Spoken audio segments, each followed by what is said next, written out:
have one lined up for boy versus girl yet. Hey guys, so a few I have a candidates. bit of an embarrassing thing to say. This whole time that we've been talking, the stream is muted. What? Love that. Yeah. Love that. So did anybody notice, or The well, problem at is least I we have didn't the say team up anything and I muted important. the tab, so Yeah. I wasn't aware. So did I. Yeah. Well, yeah, I looked at the outgoing audio and Streamlabs was like, "Hey, is your mic muted?" And I was like, "No, it's not. People are talking." Oh. Uh-oh. Hello. Well, that would explain why You have chat to do your didn't- intro again. Yeah.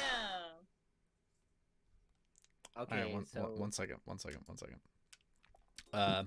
Ohio Ootori. Kiwi is a very nice person.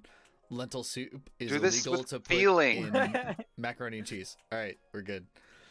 Great. Good We did it. recap. We did it. Thanks. I just recapped This the is whole a stream. free country. You're damn right it is. All right. So what actually happened last session?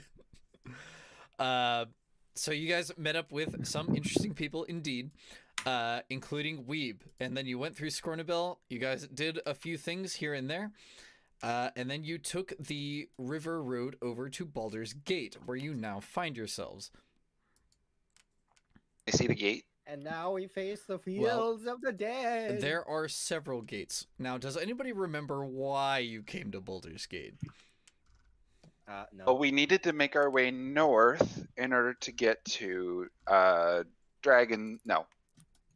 West. We had to go investigate water something that was up. water bridge or something Water like deep. that. Very Water close. deep. Very And close. the people were going north on that long road to head up towards wherever. I don't know. We don't know yet. Wasn't it?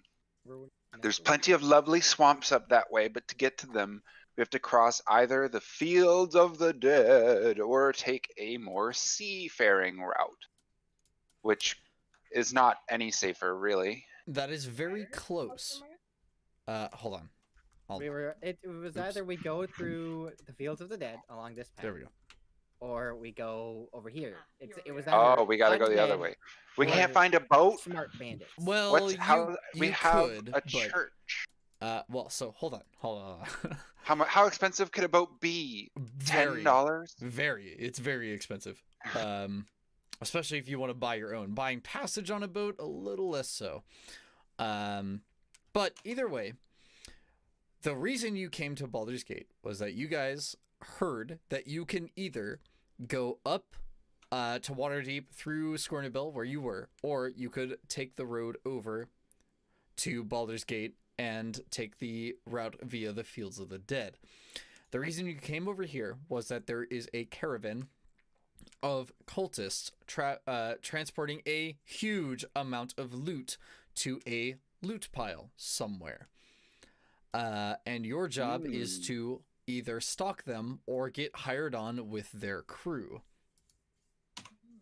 Or command them. Well, whichever way works.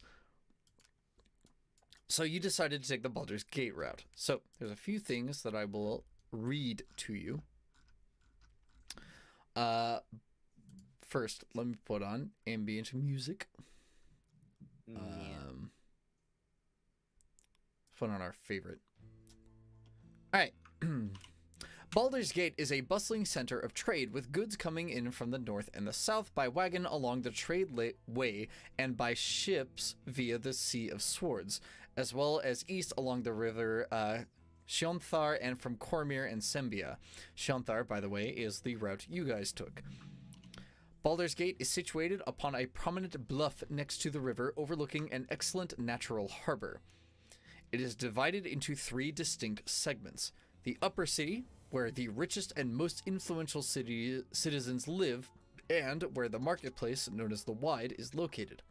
The lower city, which surrounds the harbor and most of the city's merchant lives and conducts their business, as well as the outer city, which lies beyond the large walls and where most of the laborers reside in conditions that vary from crowded but clean to squalid.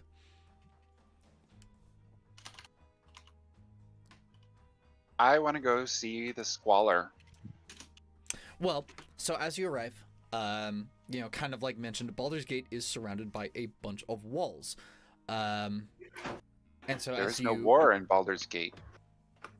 Yes, isn't it just Well, military? as you kind of approach the city, you do see a number of tents that kind of make up, you know, the main portion of the outer city.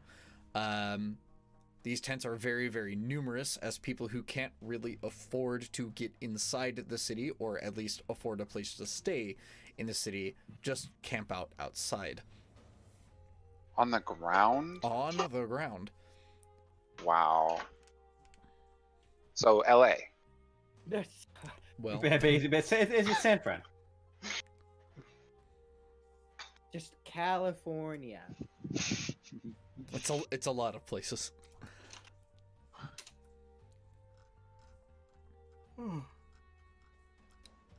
So what would you like to do now that you're at the outer city?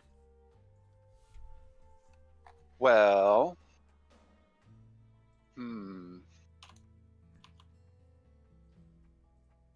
Well, are we staying here or are we continuing through? I mean, I think do that's you up to us. think, everybody? I Are there really have advantages no to staying business in in the the city? outer city. DM, are there advantages to staying in the city? We're not really Well, in the city. yeah, I we're in mean, the it outer city. depends on We're where outside you the are. city, That literally. wasn't my question. Are there advantages Not are for we in the staying... city? Well, are there advantages for staying in the outer city, the upper city, or the lower city? I mean... In Baldur's Gate in general. In Baldur's Gate in general. Okay.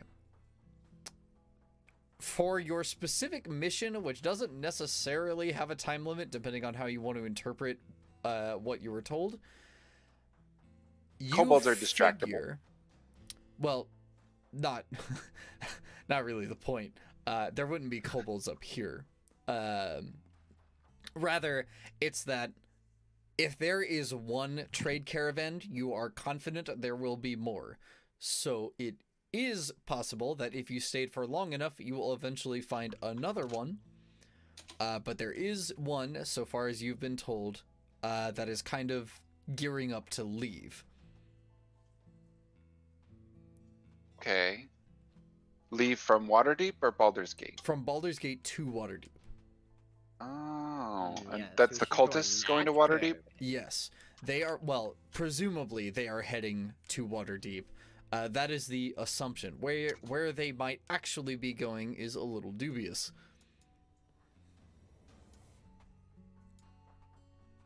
They will definitely pass through Waterdeep. Well, I mean, if they're gearing up to leave now, we should probably find out where they are and maybe eavesdrop on their plans. I do have detect thoughts now. Nice. Very good. Very good.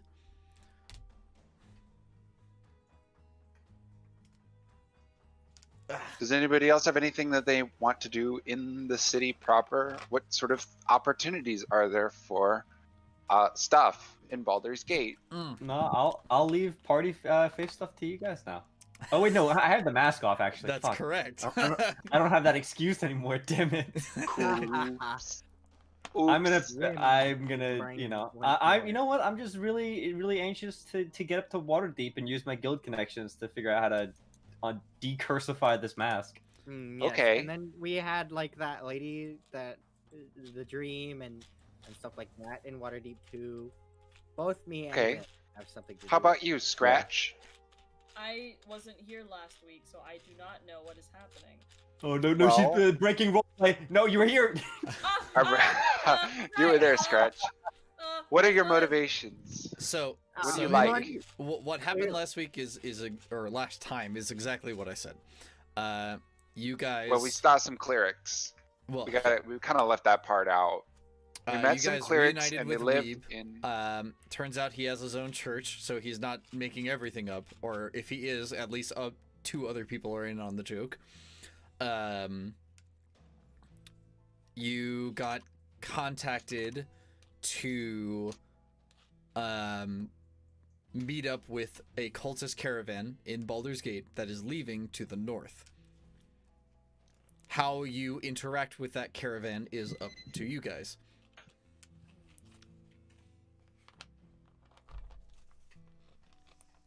Well, it sounds like 2 members of our party are interested in continuing on, so I will make the executive decision that we're not going to really stall here in Baldur's Gate, but we're going to find ways to, at the very least, know where the caravan is going.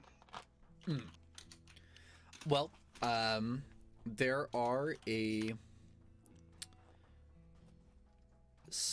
hold on, let me read some of this stuff. Oh, that's interesting. Okay. So, as your kind of wagon, your small caravan and party members approach the city, a guard stops you and explains that wagons, pack animals, horses, or dogs, and though he says this, he kind of looks to Scratch, aren't allowed in the city, stating that these streets are too narrow to support them, and slick from the frequent rainfall would make those kinds of things a menace. So any kind of like any kind of caravan has to be loaded up outside of the city. Okay, but be careful with my egg. Well, yeah, hold on a second. So essentially they're asking us to leave the caravan outside the city. Right, which you have more than enough NPC party members who are happy to watch it. Oh, okay, yeah, I was gonna ask. Thanks, Annabelle. You're my hero. Well, it's funny you Hey, bring that up. hey, hands if you off. guys are entering the Mine. city, you get to choose one NPC to follow you. Well, actually, I think, even though I said Annabelle, don't we have? Doesn't she have business in Baldur's Gate or some shit? She does not. But she does notably. She has reason not to. She show her face too doesn't much like there. being in cities. Is Yeah. kind of her deal. Oh, She does have okay, a full good. face helmet. In the event that you do ask her to join you, as well as differing equipment. The Full field face of the helmet? dead. I was thinking that we should take. Does she the have to Wanderer hide? with us, so that we Oh, can use well, his that's fire. up to you to find out. I will briefly bring you guys back to the start screen. So you can. Well, look I'd at your imagine that she would-be would options. ask not to, that she would offer very kindly to stay with the caravan. She so I mentions would not be that there to deny her. It is troublesome if she gets recognized. Yeah. She is willing to go with you, but she has to take measures to not be recognized. I'd really like for the Wanderer to go with us. Yeah, I feel like Wanderer. We haven't done much with him in a while. Mhm. I'd like to get. Well, he's kind of boring, but Well, I'm gonna be We real. haven't Can't believe you interacted with say this that. character Real. since the game started. Yeah, And he was I hate- extremely boring then, Okay. and I cannot see that changing in the Wow. near future. Okay. Well, my character has his own reasons to stick around with the Wanderer. Wow, that's super fucking great for you. I'm really excited for you. Okay. We kids. can bring him along if you want. So we have 1.5 votes for the Wanderer. I mean, I'm define down for the Wanderer. vote. I'm down for the Wanderer too. Okay. I haven't heard from him in a while. Yeah. You know, 2 weeks ago, I did bring you guys to like the big like encampment map explicitly, so you had the opportunity to interact with other characters, and like almost nobody took it. So I was like, okay, well maybe they don't care. All right, well regardless, he agrees. Well, we like them. He. I didn't have anything to say at the time. I was like, oh, I was just gonna walk up, hey man, you seem really familiar, and then start being tinfoil hat man again. Okay. I didn't really Oh, feel I like see. doing that. Okay. So do you think the lizards implanted memories of the Wanderer into your brain? So he agrees to follow you, though he mentions that his knowledge regarding this area of the world is a little limited. Cities are not prime real estate for wandering, I see. Not necessarily, but nevertheless, he follows. So, as you guys enter into the city, specifically the lower city. Oh, that's problematic. That can't happen. We all. Oh no, is the campaign messed with a little bit? Have Oh, things changed? only a little bit. As a result of our actions? This works.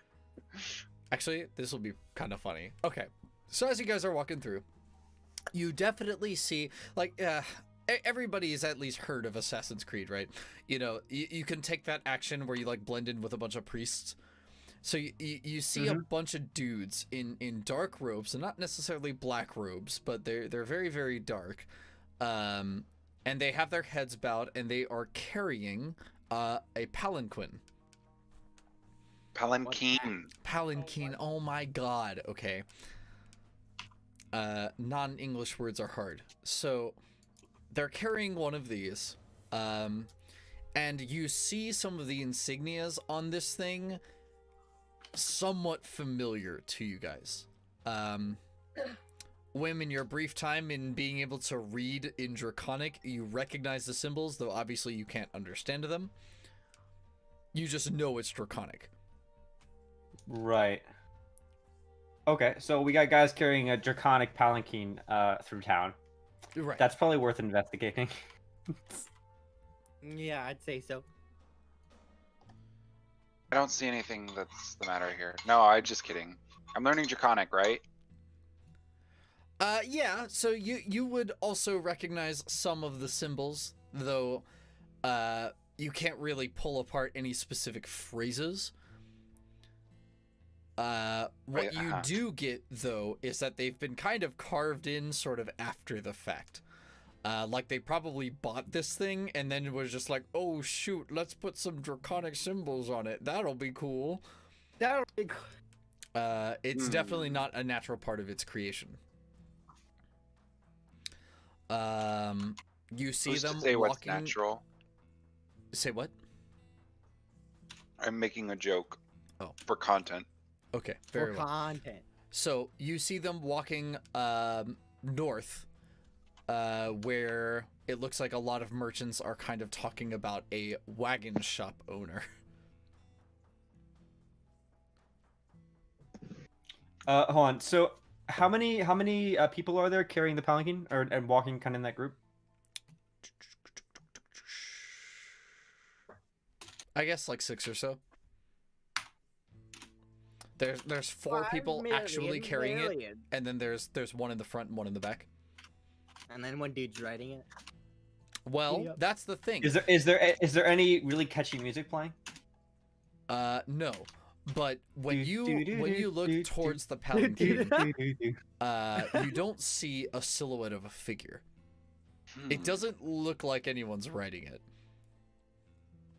Oh, before I didn't even know what a palanquin was, but now I think I have an idea. Okay. It's like a veiled walking carriage.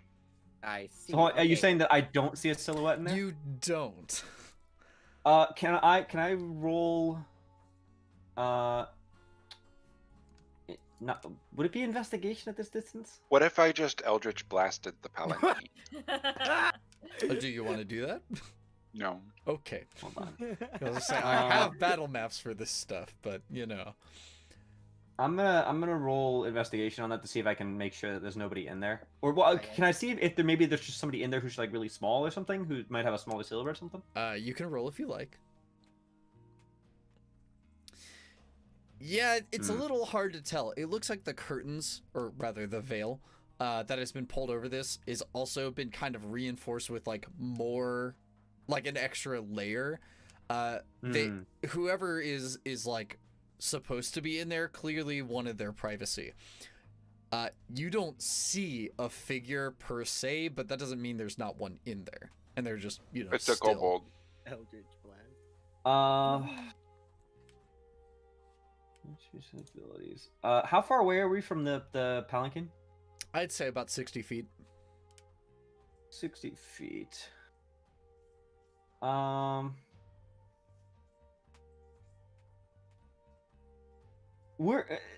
you describe the street around us in terms of like how crowded it is? Are we it's kind of just standing out? narrow. It's not so much crowded. It's just narrow.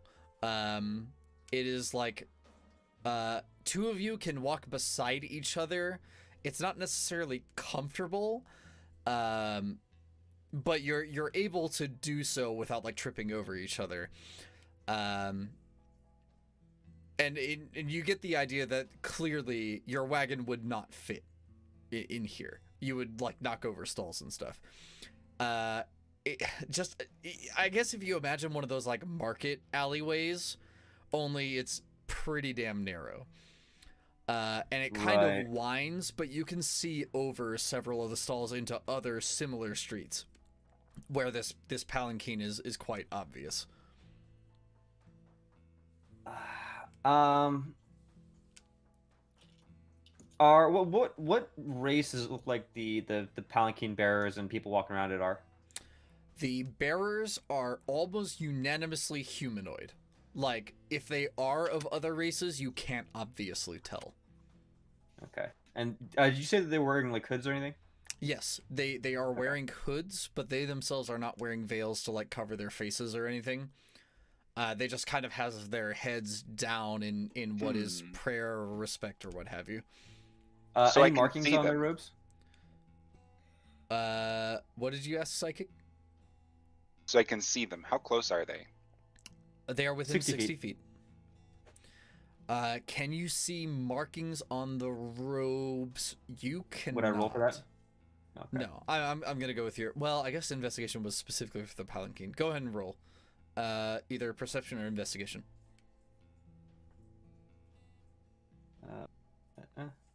Okay. So you don't see any on the bearers of the palanquin itself, but the one in front definitely doesn't have a symbol on his robe, but he's wearing something around his neck. It is recognizably a silver dragon head. Seems pretty similar to something we got many sessions ago. Yeah, it's crazy. Would you like to enlighten the audience and also any of us who may have forgotten? Ah, yes. There was this dude back in Greenest, you know, the guy that we caught, and or he was in the cage, and we kind of ripped this thing out of his chest, and We? oh yeah, it was Crone. Remind me what exactly we ripped out from inside of him again? It was Basically like a pin that wraps around his pin rib cage. thing. Yeah. Yeah, so it was a badge, and I'm very, very pleased that you guys remembered that. It was my 2 brain cells remembered it. It was a badge of a very, very similar design. It was a silver dragon head. I still have it. Yeah, and this guy is wearing one as a necklace. Is it that's swinging? A little sus. Isn't it supposed to be sort of embedded in them, or was that just because that one guy was a nutter? That's not really something that any of you could know offhandedly. Right. Does it look like it's embedded in him? It is swinging, so it does not appear to be embedded. Interesting. I have a mind to follow them. Okay. Anybody else's thoughts? I'm not the stealthiest, so I'm gonna stay back. Well, we don't have the stealth. We can just walk at a distance. It is a pretty busy street. Like, there are a ton of merchants on this area of the lower city. Even if they did spot you, I mean, it's kind of like, you know, those movie scenes where like a movie is in New York City and the camera like pans out, it shows all those people like walking across the like crosswalks and stuff. That's basically all the time here. And then again, the streets are super narrow. Is anybody else looking at him? A floating crown above my head. Are there any like awnings or things overhead that could conceivably fall if dislodged? Oh man. Not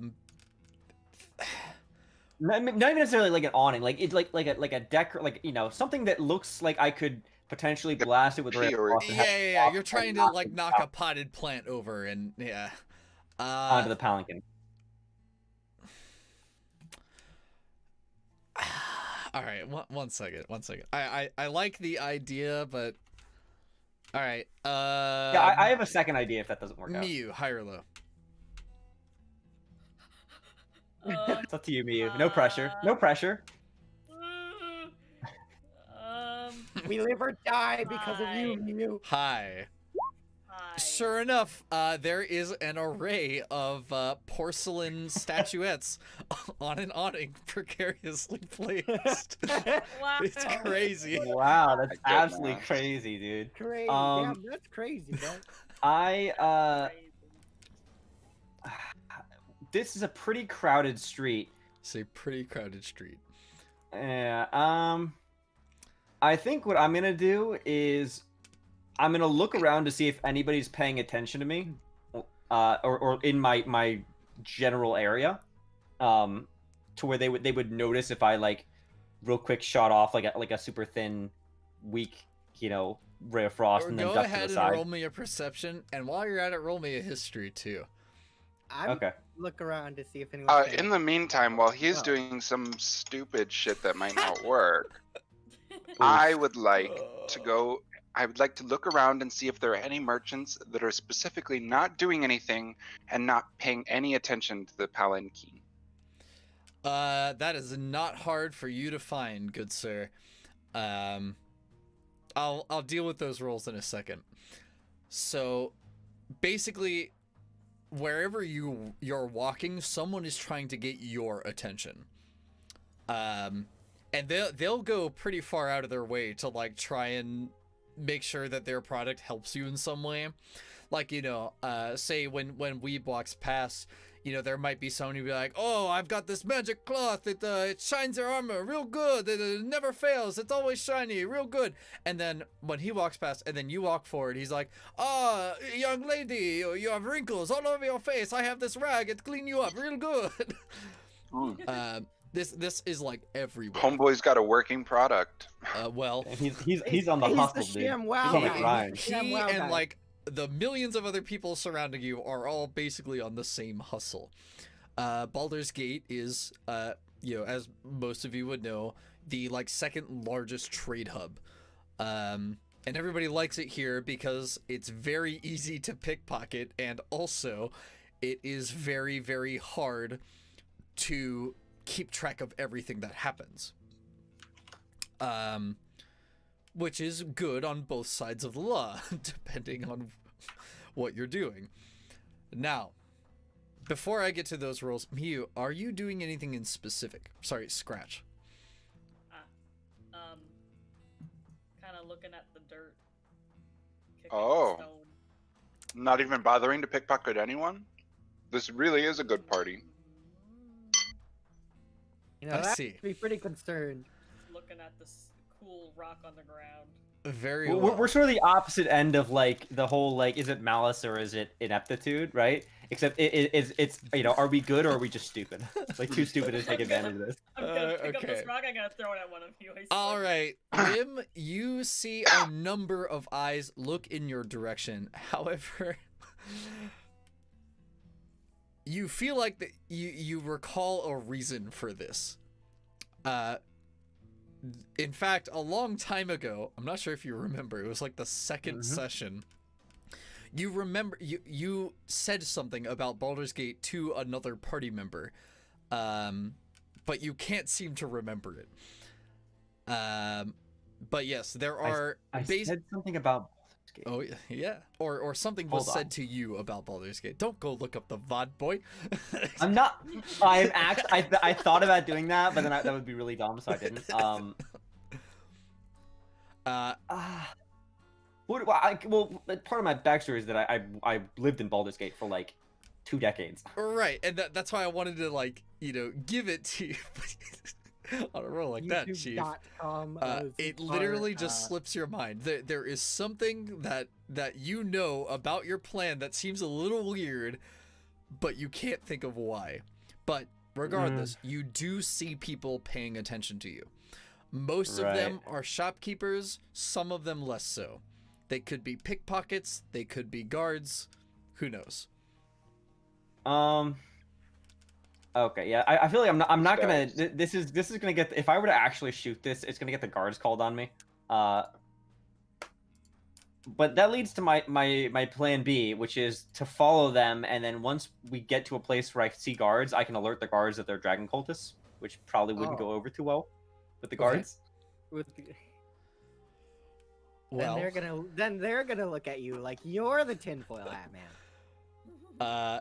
that's correct. We, as a matter of fact, and this is kind of a detail I glazed over 2 weeks ago, but news of the dragon cult hasn't spread this far.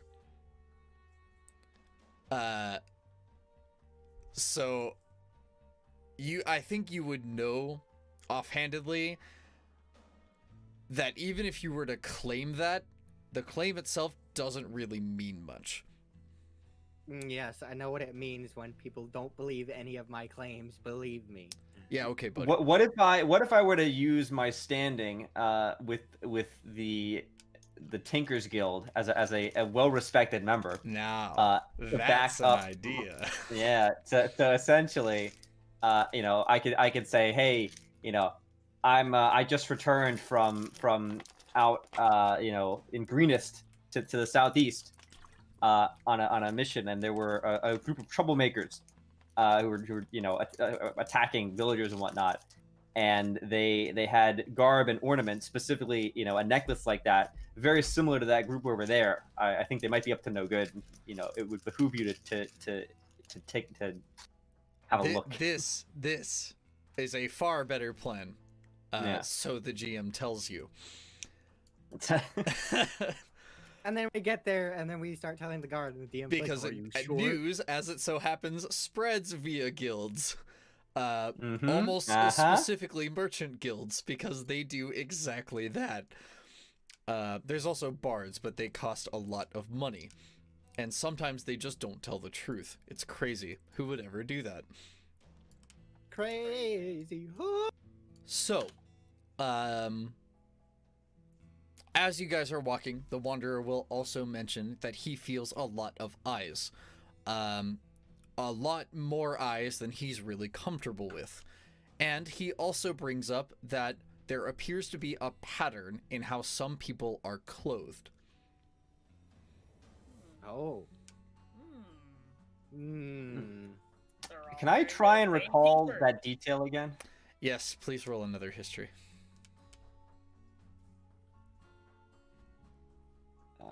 Where is it? Where is it? Okay, that's fine. So it kind of clicks in your head. Baldur's Gate is run by a series of guilds. And the most prominent of them is basically the militia. Right. Each section of the city is governed by a group of guilds, and everybody more or less stays out of everyone else's way. If you imagine like a classic New York gang kind of story where the gangs control the city, that's basically the case here. If one gang ever gets too far out of control, the other two beat the crap out of them. If another gang tries to join the conglomerate, or the big three as it were, everyone else kills them. It's not necessarily cutthroat, it's what they view as fair. The three strongest guilds, which largely make up a merchant guild and the other two are militia guilds, more or less just said, okay, we don't like the idea of nobility, we don't like the idea of anarchy. This is how things work. So you get the feeling that a vast majority of the people who are watching you, including the merchants, are probably connected to these guilds in some way. Basically, trying to like pull a fast one is pretty hard to do. Despite how it might seem like this is like a thieves' haven, you don't actually see a lot of pickpockets or people who look like pickpockets because everyone watches. Somebody knows something about what's going on in the city. Right. Can I look around and see? We're still trailing them, right? I would assume that they're moving pretty slowly because they're trying to bring like a palanquin through a really crowded street. Yeah, and the street goes downhill, and again, the roads are pretty constantly slicked. Right.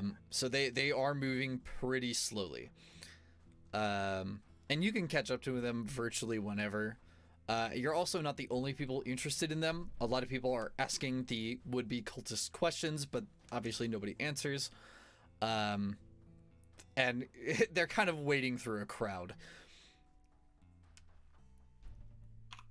Okay, You I'm gonna know- look around and see if I notice anybody who looks like they're wearing sort of the garb of the Tinker's Guild. Sure, but before that, Psychic, you were gonna say something? Well, I think it's probably worth it to cast Detect Thoughts on the guy that is the most important looking one there, since I can't see the person inside the palanquin, or entity, or object. So, Okay, give me a moment, because what is the range on Detect Thoughts? 30 feet. Okay, so you can't target that guy. Yeah, quite I yet. gotta get in. I gotta Right. get in a little closer, which I'm willing to do. Okay.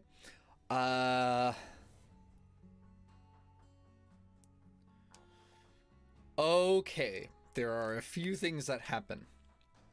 First, you get closer, which is easy enough to do. And then you begin to cast Detect Thoughts. However, the spell does require verbal, semantic, and material components, which aren't, hard to do. But the people who are watching you, you are like aware, see you cast a spell. They don't openly attack you or whatever, but just as a notion, someone has seen you do this. Also, another thing happens. So when the spell is cast, you become aware of the surface thoughts of every creature around you within 30 feet, if it has an intelligence of 3 or higher. Okay. 4 or higher. Now, you can pretty easily, connect the dots on most people. You do not detect any thoughts inside of the palanquin. Good. All right. So, regarding that person, the guy at the very front, right? Mm-hmm. He needs a wisdom saving throw? So no. No. Basically, The it's not surface thoughts of the actually creature. everybody. It's, well, you know what? I think it is. When you cast a spell and as your action on each turn until the spell ends, you can focus your mind on any one creature that you can see within 30 feet of you. And you initially learn the surface thoughts of the creature, and you can either use your action to shift your attention to another creature's thoughts or attempt to probe deeper into the same creature's mind. So it's nice to know that there's nobody thinking inside that palanquin, but it could just be somebody who's asleep, I guess. Well, even but- they would have surface thoughts. Because your mind doesn't Yeah, go totally blank. True. Um, But anyway, so I'm just focusing on that one. I don't actually have to get overwhelmed by everybody. right. Okay. Surface thoughts of the creature. What is most on its mind at the moment? Okay, very well. So, right now he is thinking that this is really troublesome. And that's basically all you get. Okay, I'm going to approach him Okay. and say, "Excuse me, sir, do you have a moment?" He doesn't respond. I surreptitiously pull the pin from my pocket and flash it in the sunlight before putting it back. Okay, give me a few minutes. I gotta pull up a bunch of character sheets.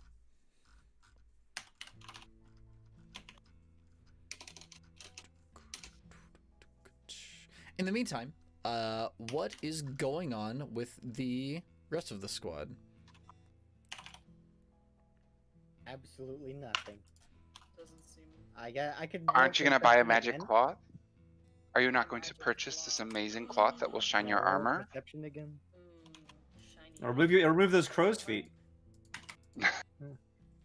What? From you. it'll sand. It's not a cloth. It's sandpaper. I hope Just somebody sandpaper. appreciated the genius of my joke there. He was I talking don't, about I don't know anybody, if I would please. really call it genius, but it certainly was a Kinku. joke. Kinku with feet. Crow's feet. Don't look at my feet. Ah. Don't look at them, please. My 3 toes. Okay. The opposite of. Never mind. All right, Psychic, I'll get back to you in a second. Okay, I'll wait. Weeb, what are you looking for? I'm looking at all the people that are looking at me. Well, you certainly meet their gaze, and it's kind of that thing where most of them turn away as you kind of look towards them. Obviously, they're making it, or they're trying to make it a point to not like be obvious about it, but some of them are more or less bad at it. The others, however, are largely merchants, where when you make eye contact with them, they're like, "Oh yes, you young man, come over here. I'll show you something really good." Okay. Racist against the Italians, I see. Yeah, everybody in Baldur's Gate is Italian. It happens. Everyone's Italian. Is Mario here? I don't know. Have you seen has anybody I here see seen a Roll Mario. perception to look for I Mario. see Mario. probably That's my crawling into the perception. nearest drain pipe? Oh, good. He's speed running. Okay, he'll be back later. He'll be back. All right. Well, do you do anything with this information? Oh, I keep this information to myself. Okay. Me, are you doing it? Or Scratch, are you doing Well, anything? I Oh. described the people who weren't merchants to the Wanderer. Yeah. He confers that most of these people also seem to have very similar patternistic clothing. Likely in. He assumes that they are a part of some group or another, and notes that some of them have weapons and others don't. Okay. Sorry, Scratch. Please continue. Well, people are looking at me, so I can't exactly be pickpocketing, can I? Well, there is the stealth skill to try and evade That's true. notice. That is true. I'm mostly thinking of all the dumb little trinkets merchants are selling. I'm like, There are a lot of them. Oh boy, great.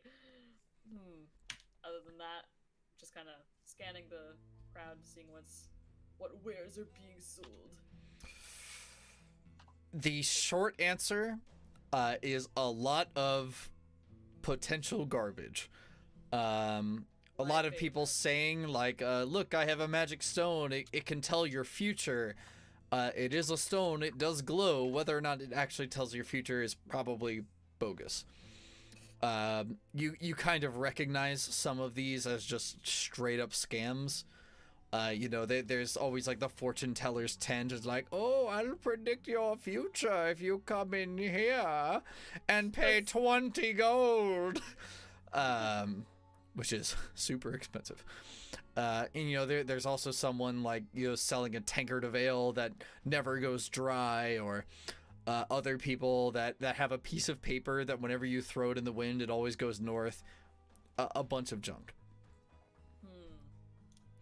One item I in don't need a particular compass. that might catch your attention is someone is selling a cloak that allegedly will always billow even if there is no wind. What color is it? It is brown. He's selling it for 100 gold, and he says it will billow as though you had a triumphant gust of wind whenever you want. Nah. If it was blue, maybe. Just cast change color on it. You think I can do that? There is someone else who is selling studded leather armor, which can allegedly transform its appearance into any type of clothing. Will it billow in the wind? Yeah, will it billow in the wind? Not on command, it seems. I think I'll stick with my cloak for now. Very well. And I'll make it billow by force. I'll just aggressively move my body. All right, and then Whimu, you were looking out for members of your guild, right? Yeah. So you do start to pick up on which color belongs to what. People with green on their tabards tend to be merchants, and you do eventually see like a hammer and nail insignia on a few people.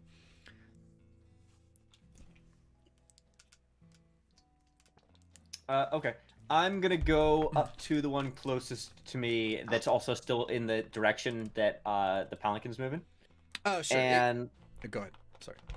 Yeah, I probably don't need to keep mentioning that because we can always catch up to them. Yeah, it's given the very speed. easy to see. I wanna sort of go up and sort of introduce myself as somebody who's part of the Tinkers Guild, and say that I just returned from from the southeast on a bit of a I don't know now because I'd have to roll fucking deception if I said it was a merchant mission or a merchant journey or something like that. So as you approach and introduce yourself, the man kind of looks you over and says, Dukas, do you recognize this man? And that kind of stoutly guy looks over at you and does you a once over and goes, oh no, I ain't seen him in my life. Hey, you laddie. And so, You got any papers? just to confirm, I have lived here for 20 years. They just haven't met me. Okay. You don't recognize these people. They could be new to the guild. They could have just moved here. Merchants move. Right. I should have my. Hold on. Let me pull up my character sheet. I hope you have that those trade guild papers. Well, yeah, I should have them by default because it's part of my backstory. Yeah. I think that every guild artisan starts with them, but just in case you don't have them. Oh no, I decided to burn it for whatever reason. I don't know. I had a player say, well, it's a piece of paper, right? Yeah. Can I roll it into a blunt? Well, I guess. Nice. I have an item that says letter of introduction from your guild. Yeah, there you go. That would be it. Yeah, so I show that to them and say, I haven't had the pleasure of meeting you, I'm afraid. But I assure you, I've been here for over 2 decades. So as soon as you show it, they kind of read it over, and then their voices suddenly get real hushed. They're just like, oh, good, okay, well, what are we doing? I don't know. Well, Lottie, I ain't seen you in a fortnight and a half. Hey, what you been needing, son? I'm gonna go along with it. I know that they're full of bullshit. They know that I know that they're full of bullshit. It's like we're not gonna argue here. Yeah. I give them like a quick 15-second rundown of the cult's activities, and I let them know it would probably be good to make sure that this information circulates within the guild. And then I sort of thumb towards the palanquin, and I said, those guys are wearing something that I recognize as very similar to the cultists out in Greenest. Would you guys happen to know anything about that group? Oh no, such dreadful news as that. We've never heard anything of the sort. Oh yeah, it would be crazy if anything like that ever came through. I don't think we've ever heard of it. I'll go tell the guildmaster. And he kind of waddles off. All right, well, good news is my connections are coming in handy. I'm spreading news. I pray that will be of use to us. It will come back in benefits later. Please don't let me do these accents ever again. Hey, I didn't ask for that, all right? You know what? I thought it would be Not fun. sure what you mean, laddie. I thought it was really I good. see you alive. Yeah. I did it for like the first sentence because I was like, oh, haha, this is funny. And then like halfway through the second one, I'm like, oh no, I don't like this at all. Oh my god. Jesus. All right. So, yeah, he waddles off, and then the other guy kind of gives you a nod and says, well, should I go and, consult You with can't them? do it.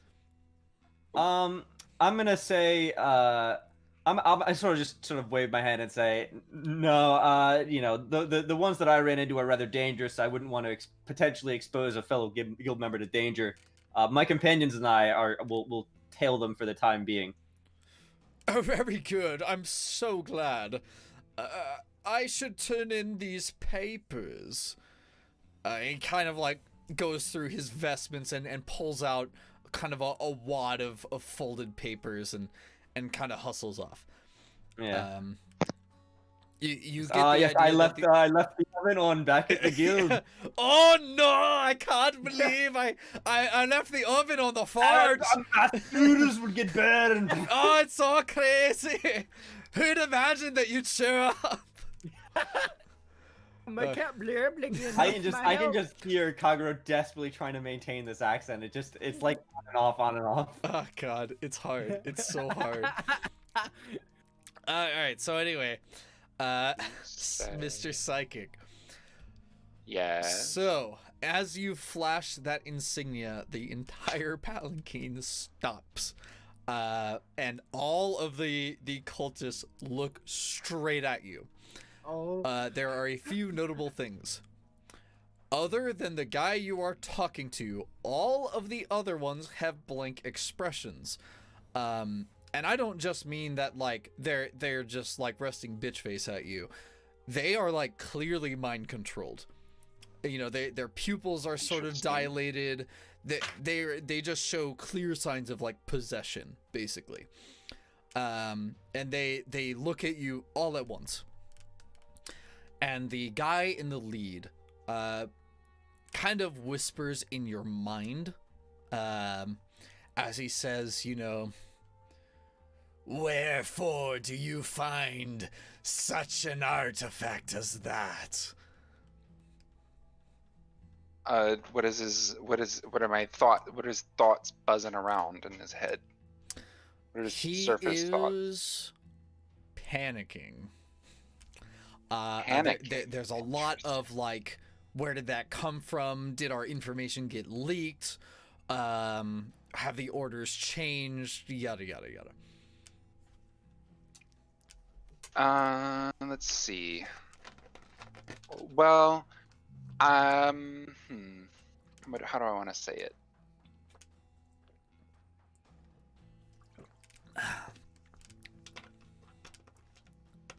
I've been in touch with some of your more far-reaching friends out there in the neighborhoods. And the cul-de-sacs.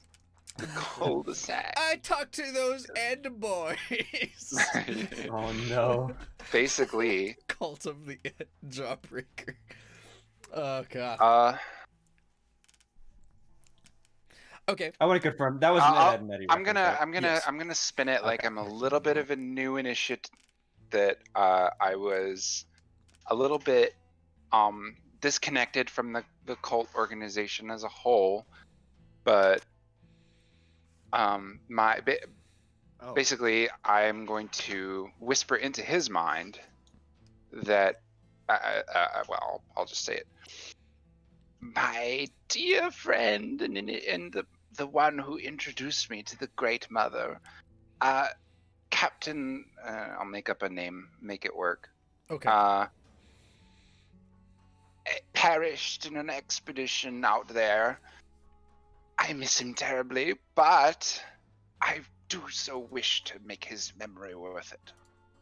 What information have you for what you are doing, and how may I assist you? So his initial thoughts are kind of less a panic now that he's like had a chance to really think about it. And now he's a little suspicious. Like, suspicious? It's kind of weird. Well, you have an object that he seems to think somebody like you shouldn't have if you're actually new. And so he responds with God, this spell is like so good. What the fuck? So he responds with I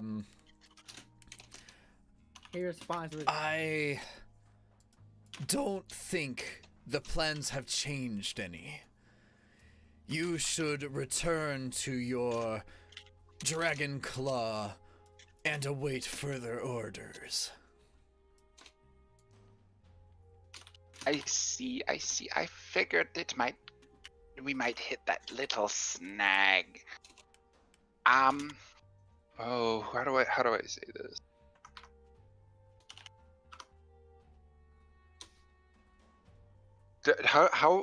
How meddlesome do I want to get into this guy's affairs?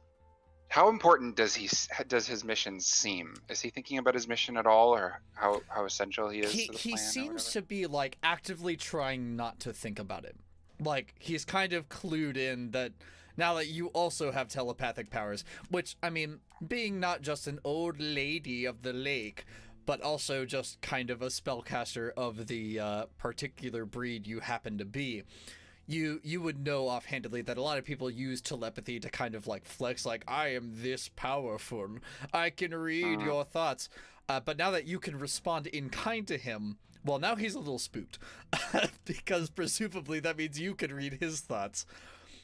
So he's actively trying to think of totally like non-essential things, like the fact that he hasn't eaten anything other than like bugs and insects for the last 20 days. 3 stinking days. Right. He's thinking about how a rock is smarter than him. I mean, yeah, he's like actively trying to fool your base surface thoughts. He's Unfortunate. doing math. I will go ahead and intensify so that he is forced to make a wisdom saving throw. Wisdom saving throw. Oh no. What is the DC? Probably 14. Because that's my spell save DC. Okay.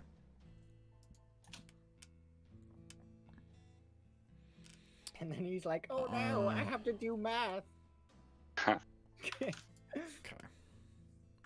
Wow, who knew that the thoughts of cultists were so complicated? And then he's like, why am I thinking of the numbers 69 and 420? What does that have to do with Those anything? numbers mean nothing to me. Wow. This is possibly the only time where this benefit actually helps them. Your intensification fails. His mind is too clouded. And something happens, I think. Wisdom saving throw. If it fails, emotional standard. If it succeeds, the spell ends. And now he absolutely knows that you have probed into his mind. Hate this guy. And so once again, he bows his head and begins to move forward. Okay, well, I'll move on, I guess. Nothing left to be gained here, unfortunately. Does anybody else have any? Well, I guess nobody would know. I've been busy doing stuff. Kind of want to kill this guy. I'm planning for the future. The Future.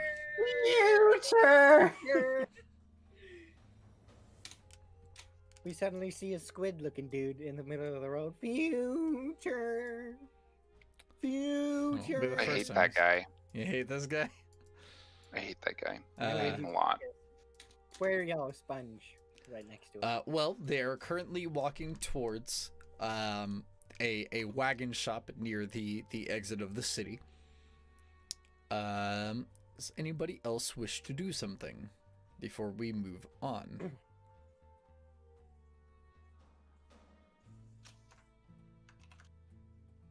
What are the common things between the people that the Wanderer was talking about? He was more referring to the patterns of their clothes. I kind of described it to Wim, but like, there are several merchants who wear tabards of varying designs, but they all have some kind of like commonality between them. In this case, most of like you saw Wim go up and talk to a pair of them. They have green on their tabards, just somewhere. Sometimes it is a square, sometimes it is the whole ass tabard, but they always have the same color if they're a merchant. And you see other ones that are yellow, others that are red, some that are black, so on. Okay.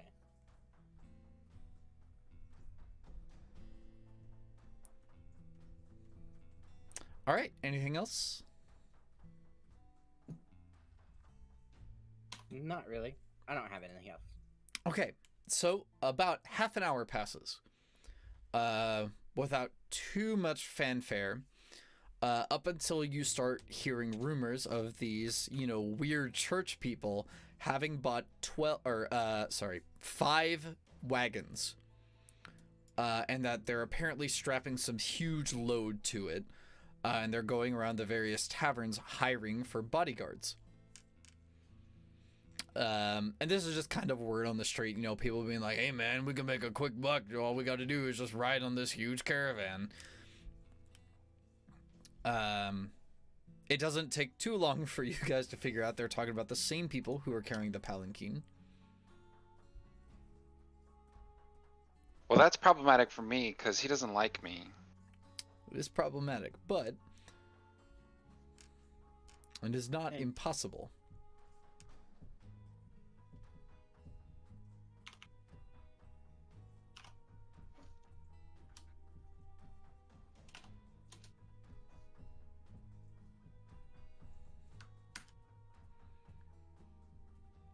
Party actions. I've already kind of done my part. I'm letting other people do stuff. Weeb, you want Scratch? Wait, is me back? You just Yeah. Scratch. Any ideas? Nothing really catching my eye, to be honest. Just very bored, even in this city of shine. Weeb, you like I kind of nudge you and jokingly say, hey, Weeb, you like fighting? Why don't you let them hire you as a mercenary? Oh, me? Well, yes, I do like fighting.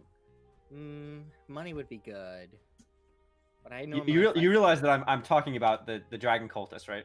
Yes, I do know. Okay.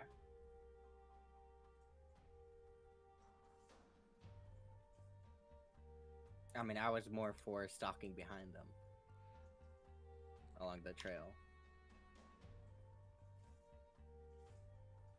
Well, we're not behind them anymore. Well, right? no, I mean along in the fields of the dead. So what he's saying is that there were three major ways that you could follow the caravan. One, you could join as part of them.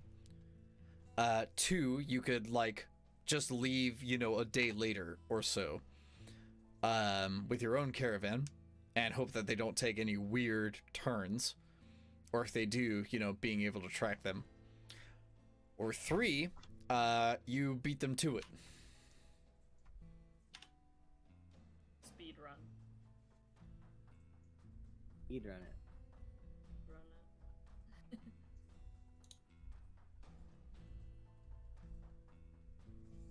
But I'm definitely not for being like, oh yeah, I'll be your guard. Yeah, like.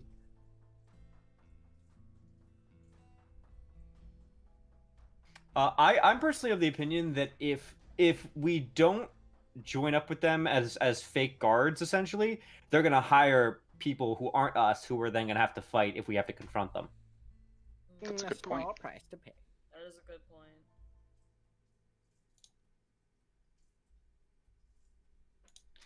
point. All right, so Kagerou, you understand my pain right now, right? Oh, it's not Do just you? understanding, Chief. But how about we do something like this real quick? Actually, we can do this afterwards. Let's finish up this scene before then. Okay, so it would seem that the general consensus is tied between following behind them and joining with them. Mr. Psychic, what would your opinion be between these two options?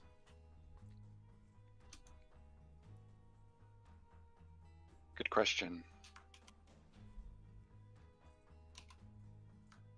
Do you have a good answer?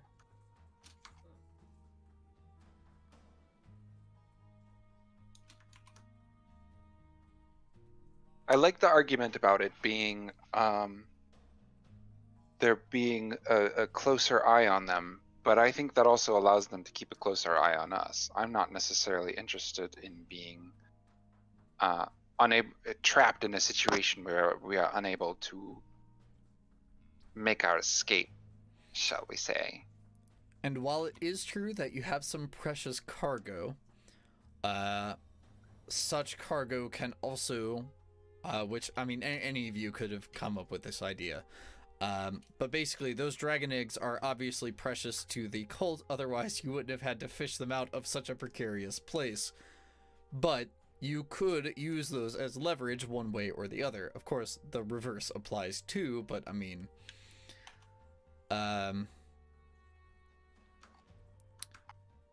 how about you, Miyu?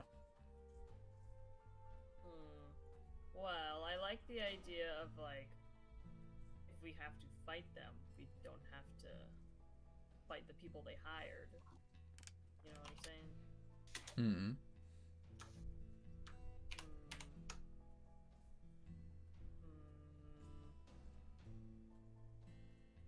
I don't know, that's my only take on it.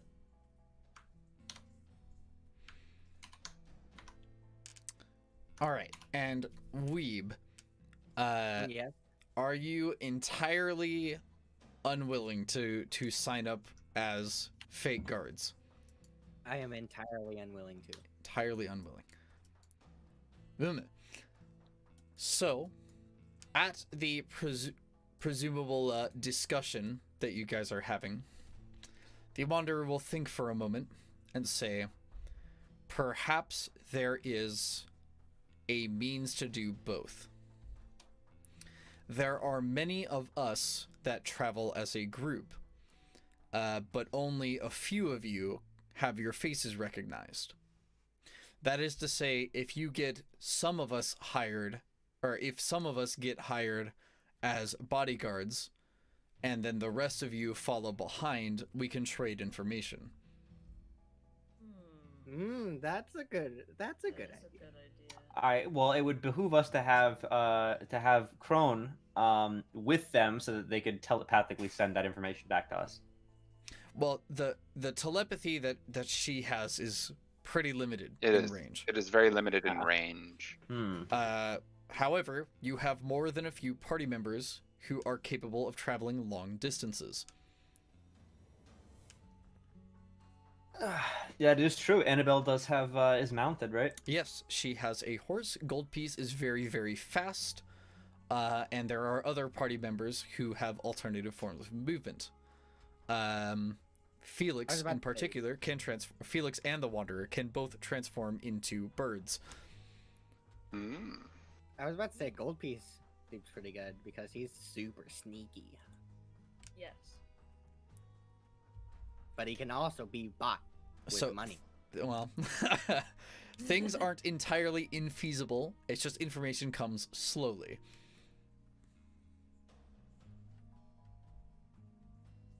Yeah, this plan's fine with me. Okay. So, what we will do is, before we go to the party select screen, or rather the campsite, we'll go back here. And I will talk to you guys briefly as players for a second. And this is sort of the in addressal of current goings on. So, we've been playing for a little while now. We are on chapter 4 of 8. This is kind of the halfway point of the campaign. Meaning that if we were just going to play the module, we have another half to go through. So what I wanted to do is gather your thoughts, because it appears to me that there's like a clear disconnect, you could say. A disconnect? A disconnect. I mean, I definitely get that not every session is like a total banger for everybody, because that just like happens, you know. But it seems that like there's it is occasionally hard for me to like come up with things for you guys to do when only about half the party makes the agency, if that makes sense. Yeah. Right. So usually what that means is that only about half the party is actually having a good time, which isn't ideal. Obviously, being a pre-made campaign, it's can be hard to wiggle through a lot of the preconceived plot holes that Wizards of the Coast gleefully wrote for us. Which, by the way, that palanquin is supposed to have Resmir in it, but you know that's a little weird. Oh. Whoopsie. Yeah, whoa, crazy. And the book doesn't even like assume it was possible to take her down ahead of time, which is especially weird because you're supposed to have fought her already, but whatever. Either way, the point of me bringing this up is, do we want to potentially do something else? I am not the type of person that gets offended over stuff like this. Again, this is a pre-made campaign that I've done a million billion times, and it is not for everybody. The story is pretty convoluted, though I have taken some amount of effort to make it a little more open-ended. I've also tried to introduce independent plot threads with the various NPCs and characters, which some of you guys have kind of caught on to, and others are a little bit harder to get to. But basically what I'm getting at is, if we want to play another campaign or possibly just do something else on our Tuesdays, let me know right now. Well, I love We have D&D, time. but I don't want to keep dragging along the corpse of a game that not everybody is interested in. Right, and I definitely agree with that. Not only is it I'm not, of the same opinion. yeah, it's not fun for the players involved. It's especially not fun for the audience who is here for the content. Content? Did somebody say content. content? That's right. I'm talking about content. That's what we make. Or content creators. Just say honestly, I know exactly what we're missing. All right, I want to point out throughout the entire hour and a half we've been playing, nobody has said pee-pee. Nobody has made any inappropriate jokes. You know, we haven't talked about our sex. So we're really not even real English VTubers, to be I honest. think You we're know, I was behaving. going to say I'm missing- really we're proud of missing you that, guys for that, and then you brought that up, and now I'm just depressed. So, Oh no. look, I do plenty of that, but I have to say so here. Please, at least on this stream. It's like the Yes. only thing I ask of anybody. And so I'm trying. I'm trying really hard to say so here. No, but I really enjoy this Ooh. campaign, and I really want to see all these plot threads go out. It's just I am not the best at social interactions, and I am very scared of my consequences that I may make. Yeah, It's I funny do you men- admit. Oh, go. But it's the game.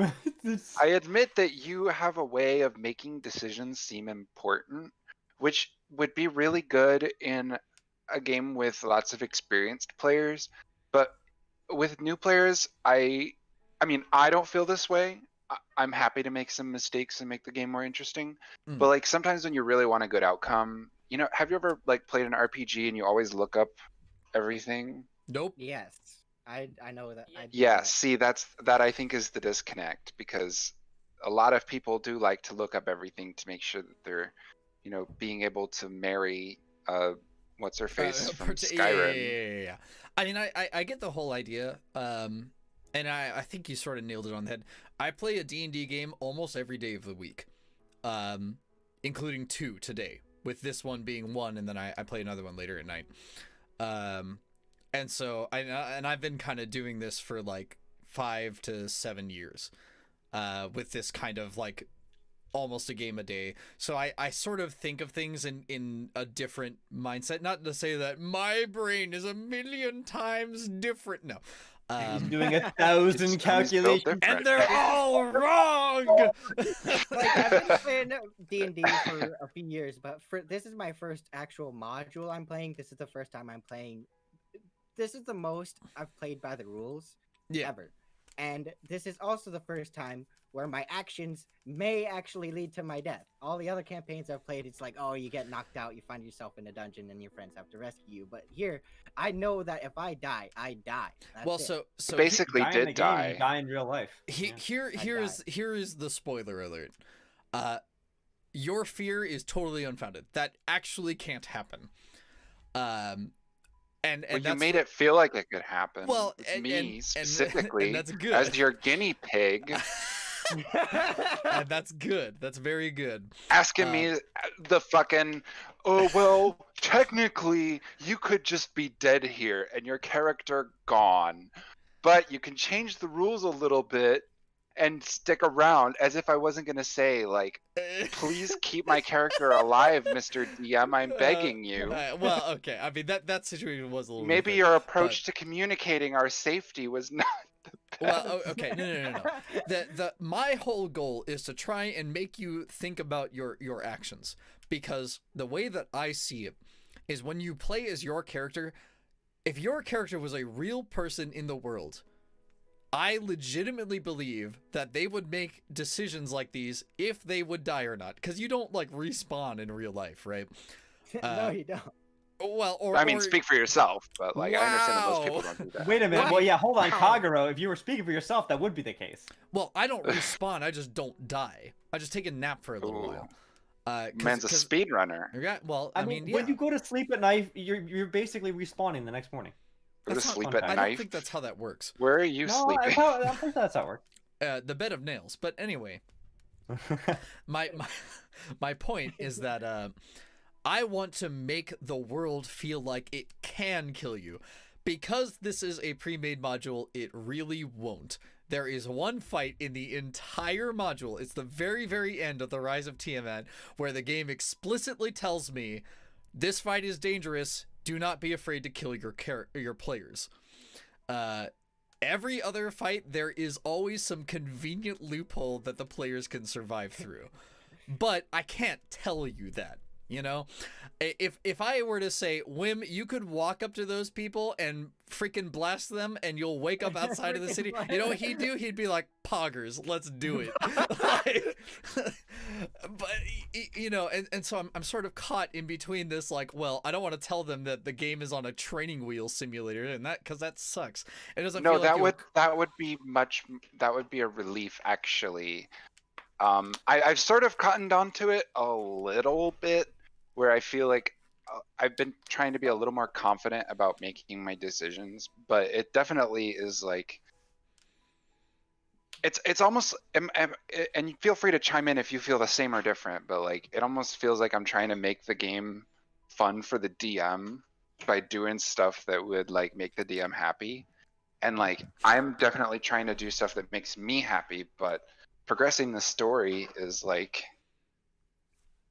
I want to see where it goes. I want to know what's happening. And if I do something like insult the cult leader by calling him a meanie poopy butt to his face, and then we get in a big fight and we like lose, I don't know if that's good or not. I mean, I would enjoy it, I guess, but I kind of would prefer to be like Alive. collaboratively creating a story. So, Well, apparently we are not going to die, so that's not really. well, now that I've said that, now I have to remove it. No. First, briefly, me- what's going on, T-Spiller? I'm doing pretty good. We're kind of discussing the game as a whole. And hi, Kiwi. I'm Kiwi. glad you're here. Boy, am I very pleased to tell everybody that Kiwi has an extremely lovely singing voice. Did you know that you can find Kiwi on Twitch? Let me. Oh my go find gosh. yeah, It's it's like- Please give me a Yeah, link. it's crazy. Wow. I would like to I- know where I can find Kiwi on Twitch.tv. and she Twitch.tv is one of my sings favorite the streaming same sites. song and cries the whole 100 times, time. yeah. Yeah, you could find her at twitch.tv/moistcritical. Oh my god. oh, Okay, oh, here it is. no. Wow, I found it. Look at this. I can post links. Wow, look at this. It's twitch.tv/KiwiDelali. She's so cute. Go check her out because she's a very nice person. I'm sorry. Can you translate cute Seems for me epic into fun. Japanese? Kawaii Kawaii Oh, I just you know. Alright. So putting that aside. Can you please call me kawaii No. for reasons? No. but I put on my nicest rags for That you. reminds me of that video where the dude squeezes like this toy pig and it goes oink oink. No. No. All right, but as a more reasonable response, I appreciate the idea of making things fun for the DM. However, as a pre-made game, that's basically impossible. Wow. And well, the reason I say that is if the campaign on its own were capable of making things like exclusively fun for me, it would not be a pre-made campaign. I, as a person, just dislike the idea of predetermined outcome. We can tell. Well, yeah.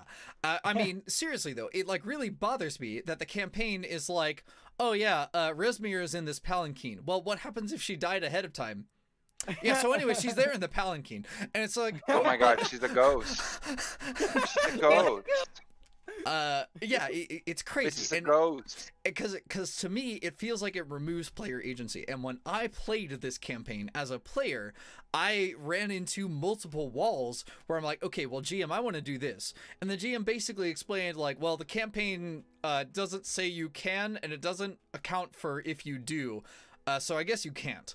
And it's like, well, that sucks.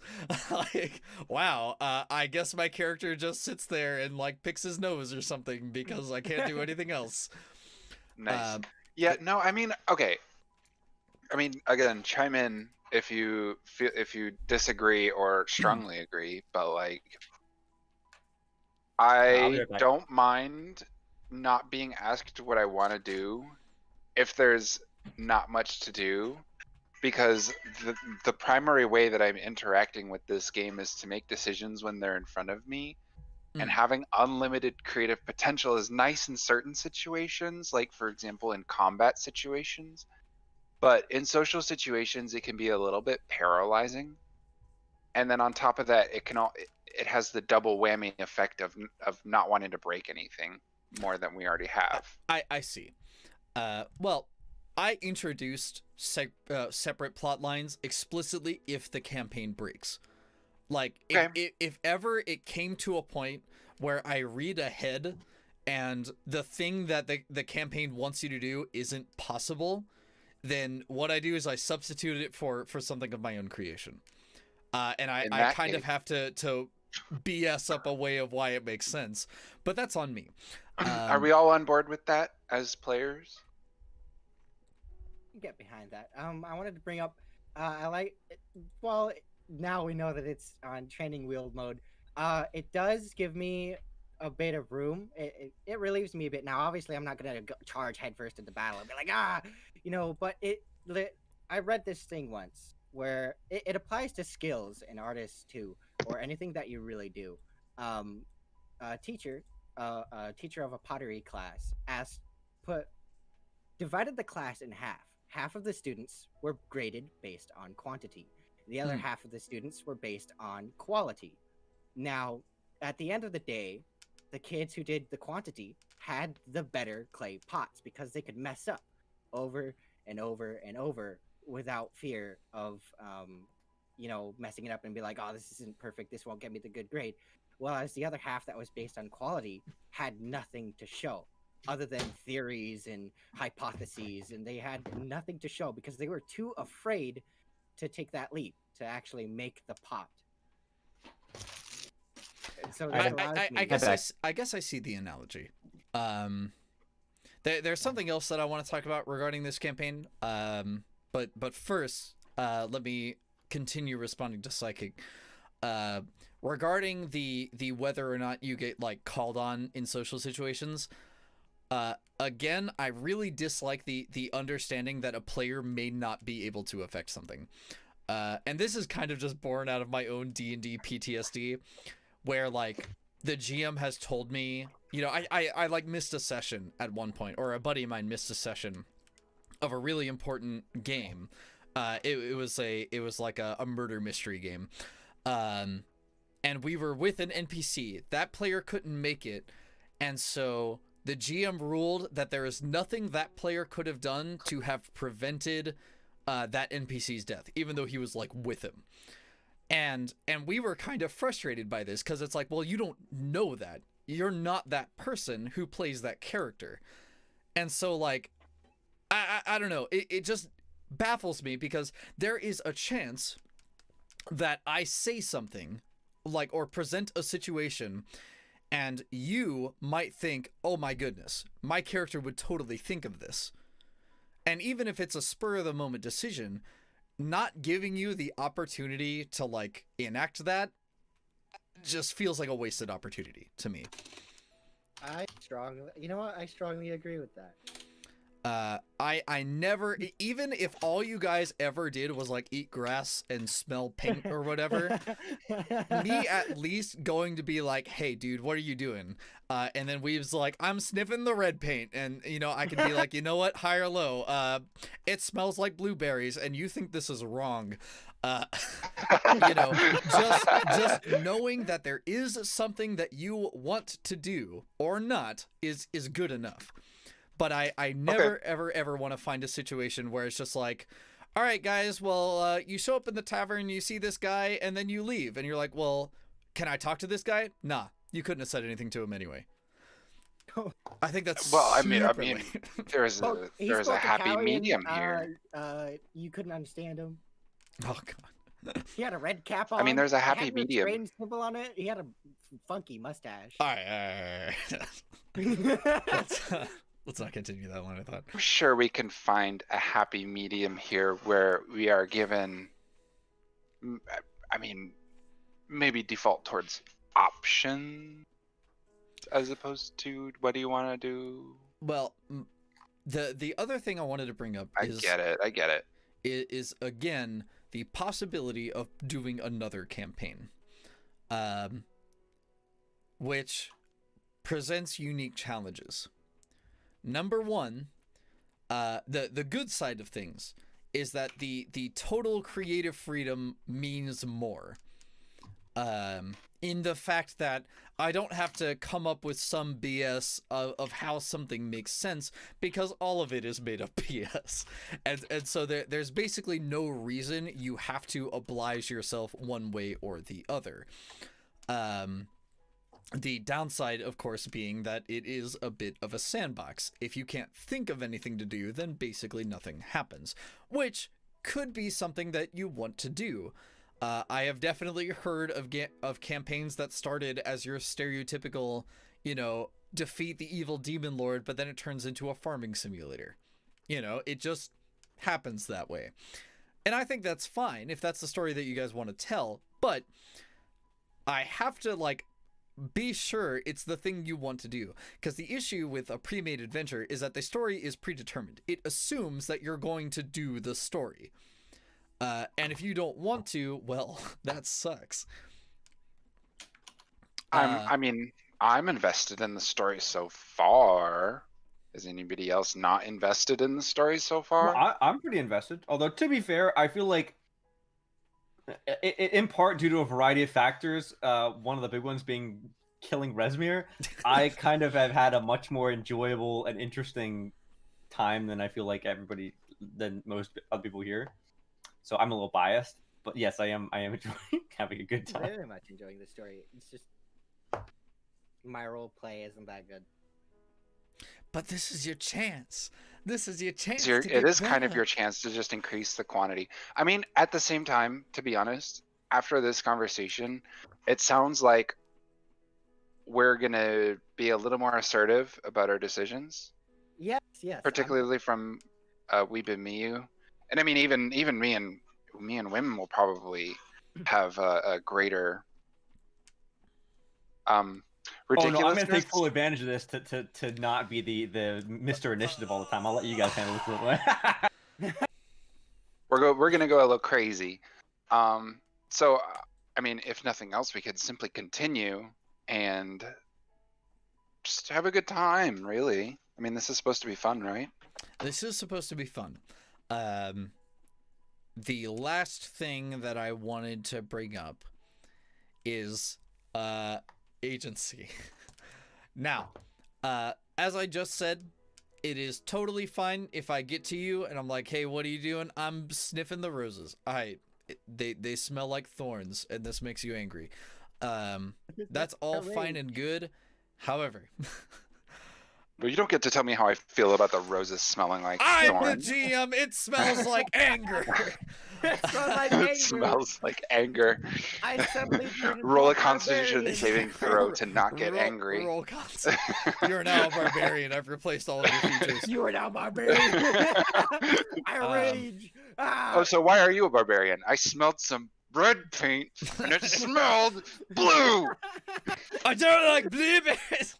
All right, but Miyu, I specifically want to hear from you on this one.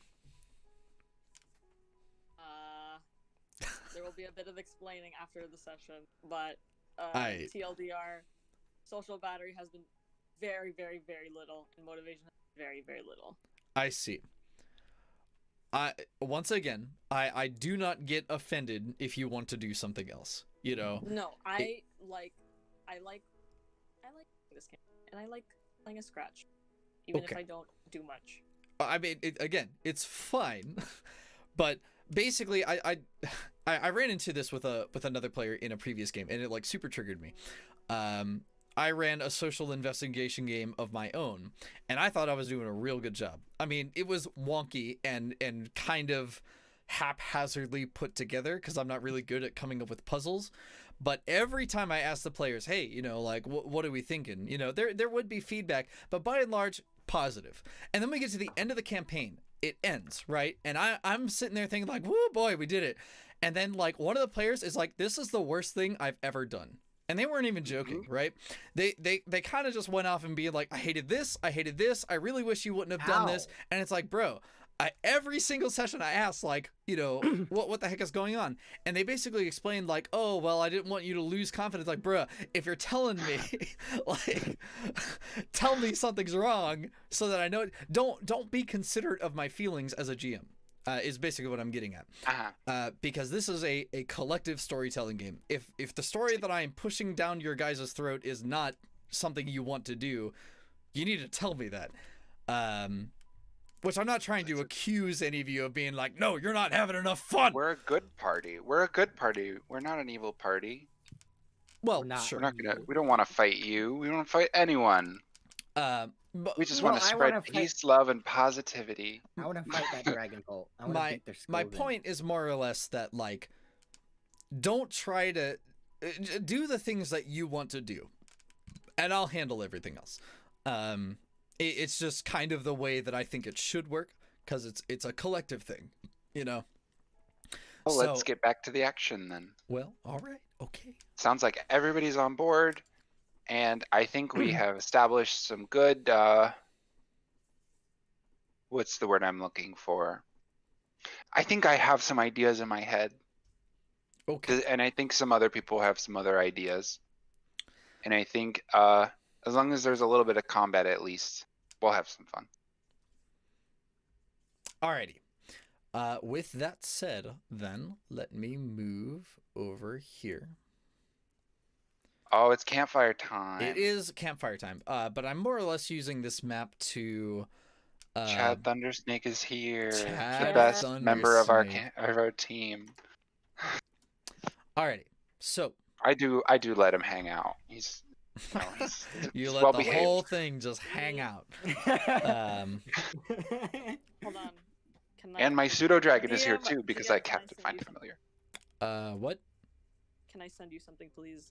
Sure. Because I actually switched to my phone.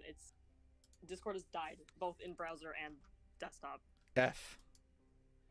Fortunately, your model still works, and you're very cute. Aww. Do her ears move when her Yes, her ears move. She is so advanced. I don't know, the tracking is kind of precious. Yeah, my tracking makes me like bob up and down even though I'm standing still. All I can do is waggle back and forth.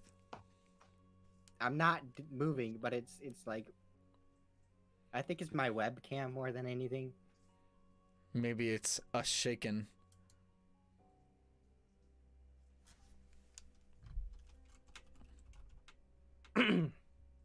Okay, so well anyway, I'm right next to Crone. And so I'm like, hey, Crone.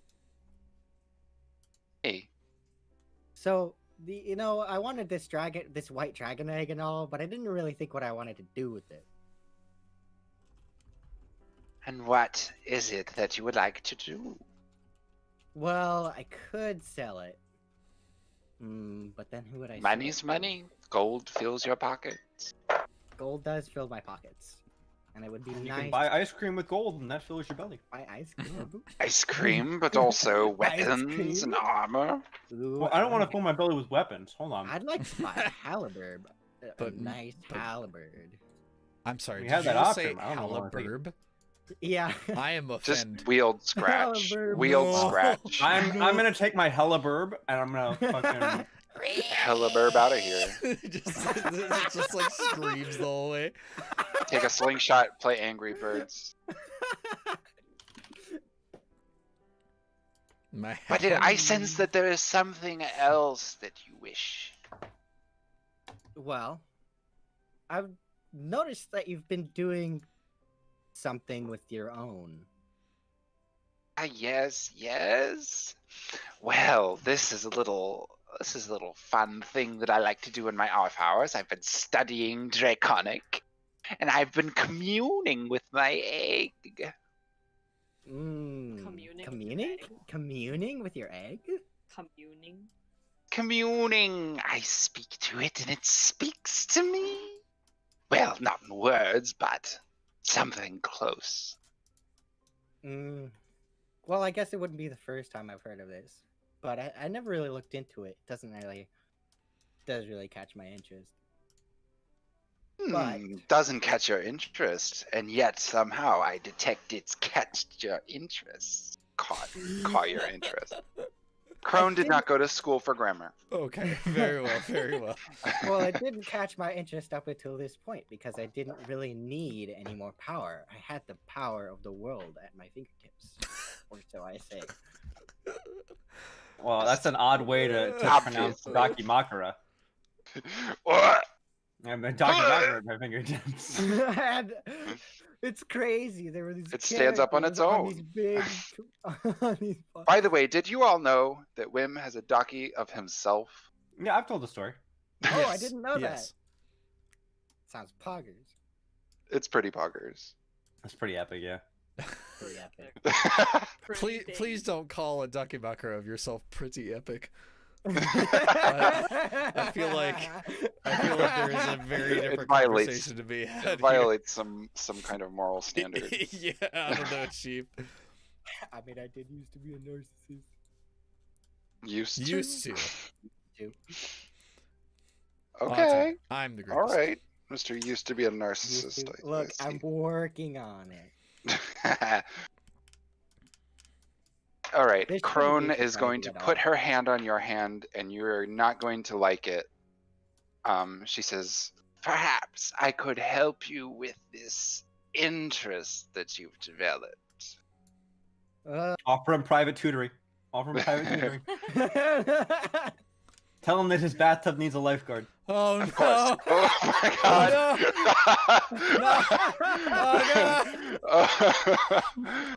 Oh, that reminds me of the She video of slides Kagerou the talking rags with apart herself. to reveal a hairy leg. Oh no!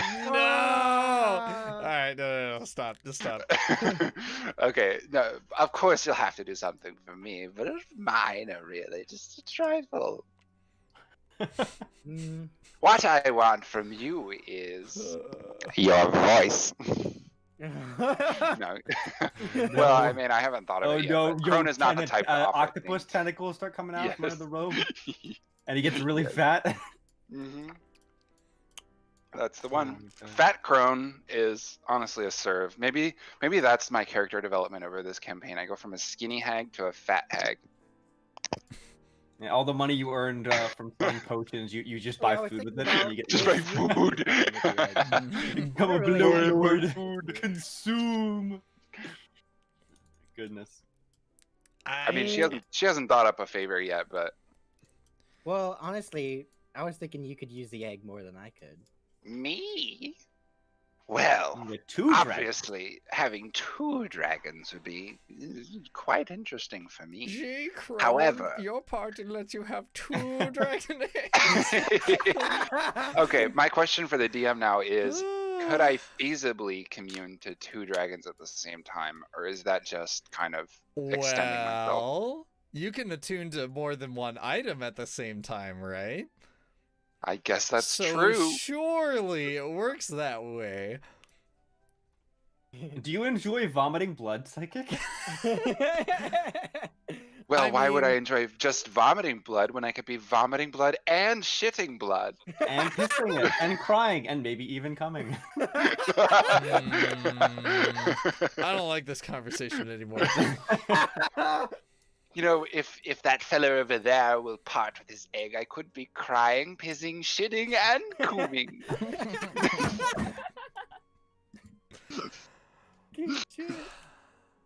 All Alright, of it moving that. on. Oh. So I was just thinking of, I could probably just give the egg to you. What a generous offer. Is there anything that you would like me to offer in return? I don't really have a favor in mind currently, but I assure you it wouldn't be anything. Then I shall too- owe you one, as they say.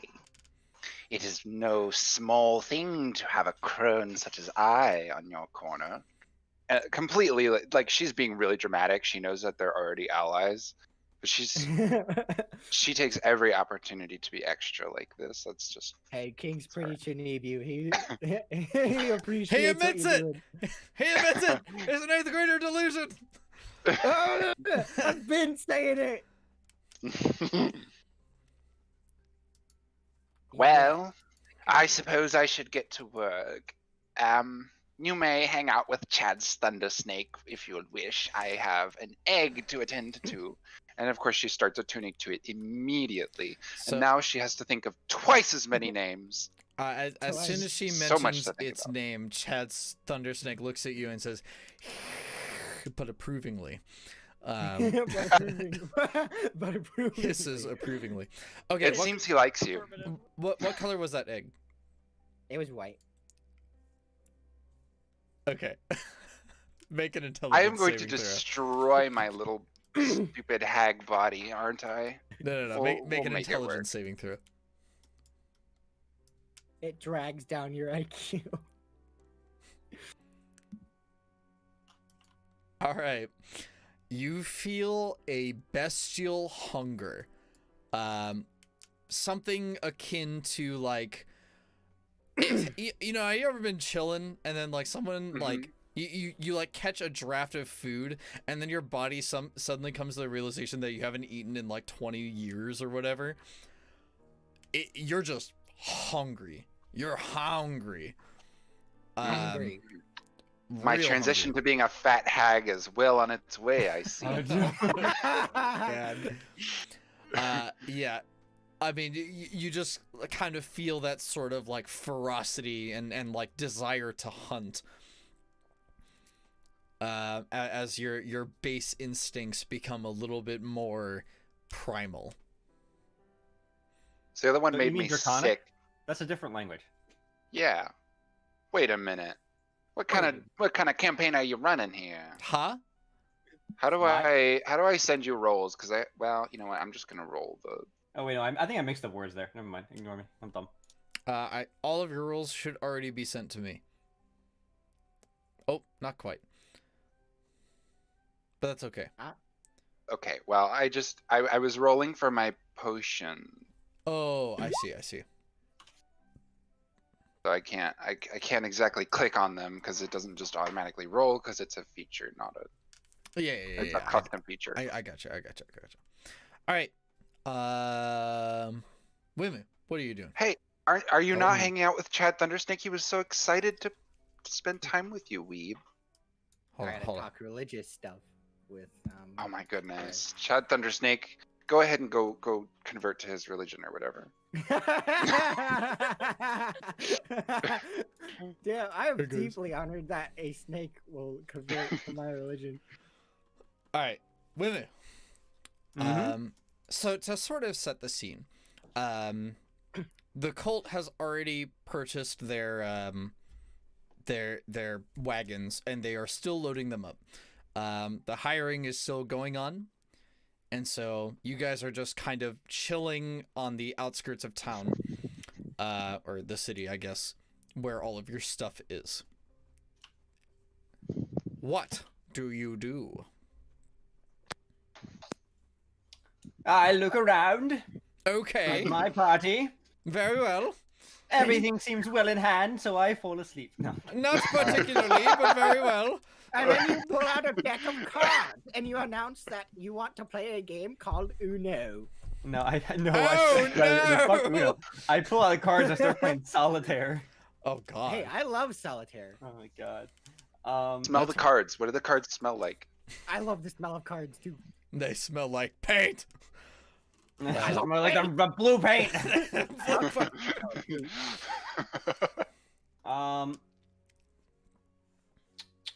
Trying to think. Let me look at my. Ask. Scratch said what he wants to do yet? Scratch. Scratch. Yeah, Scratch. What do you want to do, Scratch? Scratch decides to sniff feet. Scratch. I would like to go to bed. It I is think it's late the- at night, and Scratch wishes to go beddy bye. Bed bye. Can we please put which- the blanket over which- Scratch's cage? Which tent is? Sorry, yeah, which cage is Scratch sleeping in? Pick your favorite tent, Mia. It's not a tent, it's a bird cage. Yeah, you got to pick one of the round ones. You're going back to the bird cage. I like to imagine that Scratch just like is a kleptomaniac, but then as soon as you put a blindfold over him, he just stops moving. He just stands there. Yeah, no, oh my god, no object permanence. No object And that You're includes literally like the world trapped him in the itself. shadow Yeah, realm. Can't So- see the world doesn't exist. He doesn't know what to do. So like, you know, you play that Guess Who game or something, you're just like, oh, hey, who is it? And he just stops. He eventually dies of like starvation because he just like doesn't comprehend that existence works. Man. But yes, I go back. We love him. We love him. Okay. Very well. You have sleepy time. Okay, I am going to go over, right near Scratch's tent. Oh no. What are Oh, you yeah? gonna do to my tent? Oh yeah? To do to me? And I'm gonna practice firing rays of frost just over the tent in a very loud manner. Just I'm practicing my aim. That's a cantrip. I can use it as many times as I want. Pew pew pew. Scratch has a dream of a show called Star Wars. He thinks it's Oh pretty my cool. god! He can't believe that these freaking stormtroopers keep missing him. All right, that's all I'm doing. I'm just Okay. practicing my aim. Okay. Cool. Weeb, what are you doing? Oh, I've got roleplay prepared for both Ferris and the Wanderer. Okay. All right. Very well. Can I ask? Can I spend my time? I Oh, want to go visit Kaya and Gold Piece and see what they're talking about. Okay. I'll actually start with Crone, because they're a little easier to deal with. Well, Wimp has fun drawing crowns. So the two of them are just they are pretty sure that you're going to choose one or both of them. Choose So for the mission. well, so briefly, Miyu has just messaged me saying that she feels really sick. So she Oh. decided to dip out. Okay. Early. I hope you feel better, Miyu. Feel better. Feel better soon. But yes, Scratch has gone to beddy bye. Good And night. try as Wim might, he will not awake. But yeah, so the two of them are pretty sure that one or both of them is going to be selected to be going on the cult side of things. And so All right, they're they have just to have a battle royale to figure out who. yeah. So they're They kind both of challenge talking each about other in that. Fortnite. Kind of exchanging what each of them knows about the cult. Since Goldpiece has direct, conflict with them, and has killed more than a few, and Kai has just sort of heard about them. And so they're coming up with like fake personalities and backstories and stuff. But as soon as you approach, Goldpiece sort of just like, his voice kind of fades and he doesn't really say much. And Kai, actually turns to you and says, did you need something? I was simply checking in. I noticed that you both seem to have some understanding of the tasks that may be asked of you in the future. Is there anything that I might say or do to help you decide? Well, ultimately, it's not really my place to say who should or shouldn't go, though if you wanted my opinion, generally, from what it sounds like at least, the cult isn't very smart. So as long as you can come up with some kind of plausible story to be there, that's easy as that. Also, he kind of scratches at his cheek, and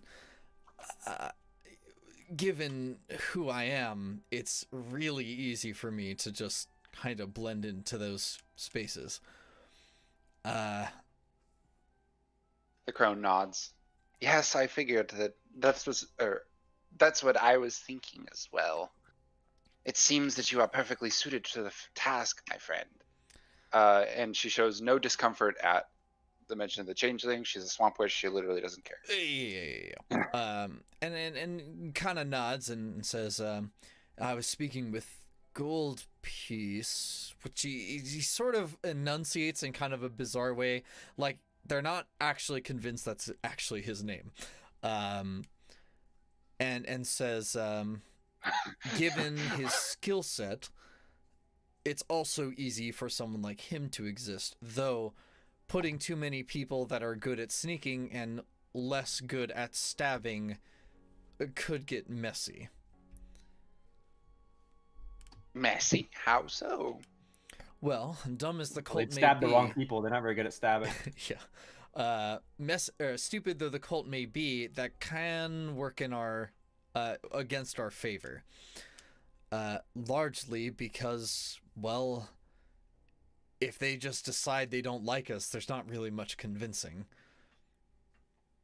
You make an excellent point, my friend. I think Annabelle makes for a great mercenary, especially with her marksmanship, though she's a little distinct. Same with the Wanderer's magic, but the rest of him is probably good. And he looks over to the cleric squad. Those three are a little conspicuous, but I don't think the cult really cares. In fact, they might be feeling good to be sponsored by, and he sort of puts his hands up, legitimate folk. And then as for yourself and Mr. Wim, kind of looks at Wim fucking shooting bullets at a 10. Well, I'm sure it'll work out somehow. Surprisingly, I was considering volunteering myself. However, I have, and I glance back over to the tent where the dragon eggs are sitting, other matters that I must attend to. I'm sure you understand. He nods, obviously curious, but, not enough to actually, ask. Well, has he not seen me with the egg goo? I mean, he does, but he makes money off of selling information, so it's just like, I want to know more, and, Right. Doesn't want to pry into your personal business. Of course he does. He does, but... It's incredibly interesting business. It is. But he definitely makes the notion of, he understands that you're doing a thing, but doesn't, ask about it. Listen, if now, what color egg did Scratch have? Scratch? Oh, sorry, that's right. He gave his egg away for money. Right. Wim has an egg. Yeah, Wim has the red egg. You now have the white and black egg. This is now exactly as many dragons as Daenerys Targaryen had. should I somehow All right, procure? no, we have to take the red crone out egg? now. We'll see about I'm that. just throwing that out there. No, she's gonna tank our ratings. No. It's all right. Listen, the best episode of Game of Thrones was when those eggs hatched. Okay, so listen, I'm here to drive interest. I'm really here to create content. Aren't you just saying that because she was naked? I can neither confirm nor deny this information. All or right. allegation. Okay. All right. So, we'll move over to Weeb and Chad Thundersnake, Thunder Snake. who approaches and Felix kind of gives Chad a nod and then he acknowledges Weeb, where Ferris kind of does the opposite. Listen, Chadu Thundersnakeu is Chadu incredibly important. Thundersnake. Is an incredibly Very important member of our party. Definitely. This much yes. cannot be denied. And I appreciate Chad very much. Mournfully. So as you approach, Ferris kind of clutches her staff. I think she has. I forgot what I gave her. I think it's a quarterstaff at least.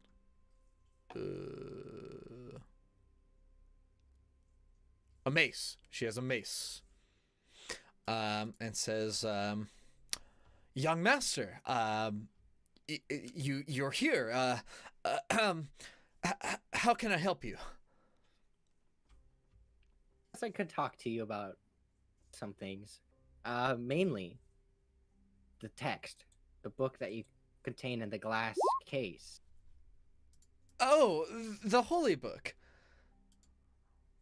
Yes, that book. It's incredibly subtle aliens from Mass Effect that narrate Hamlet. Oh my god. Yeah. What of it? Do you need a copy? Well, I would like a copy, but I wanted to know how much you guys have looked into that. Well, Can you it's a go- little hard to understand it, but and she reaches into her robe and pulls out a scroll case. That's a lot smaller than the average one. It's clearly not meant to hold spells, but it probably could. Scrolls?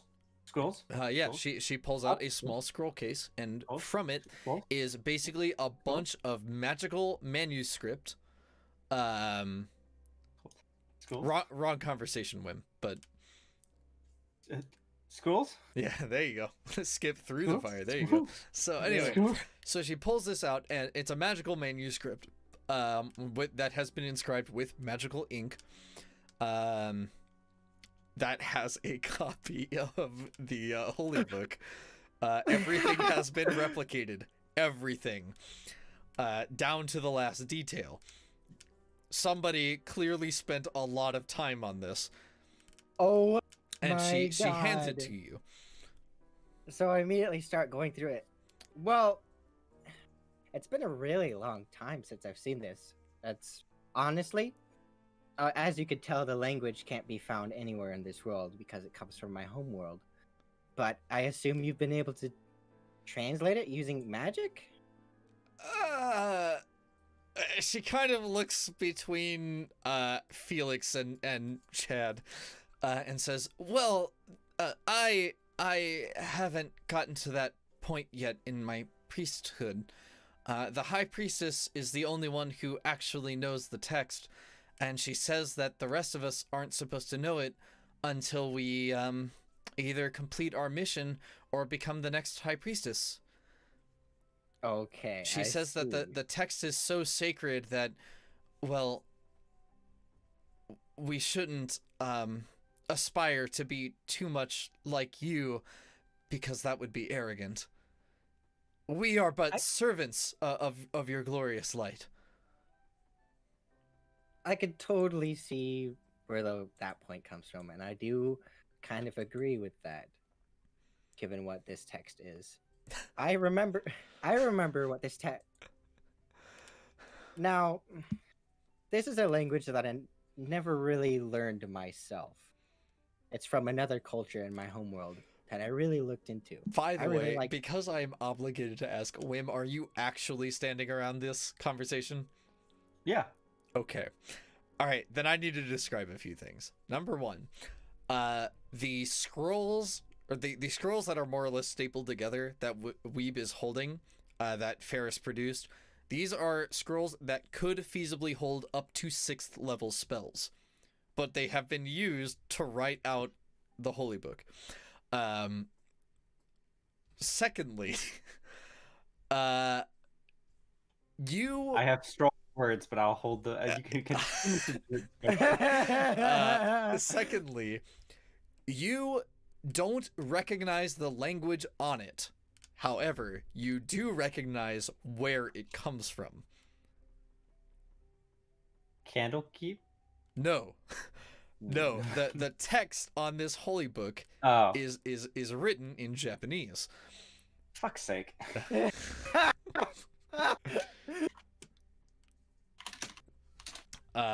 You can't understand it yourself, but you do recognize it as having been there. And again, somebody very clearly went out of their way to redraw and redo everything. Okay, I just want to point out.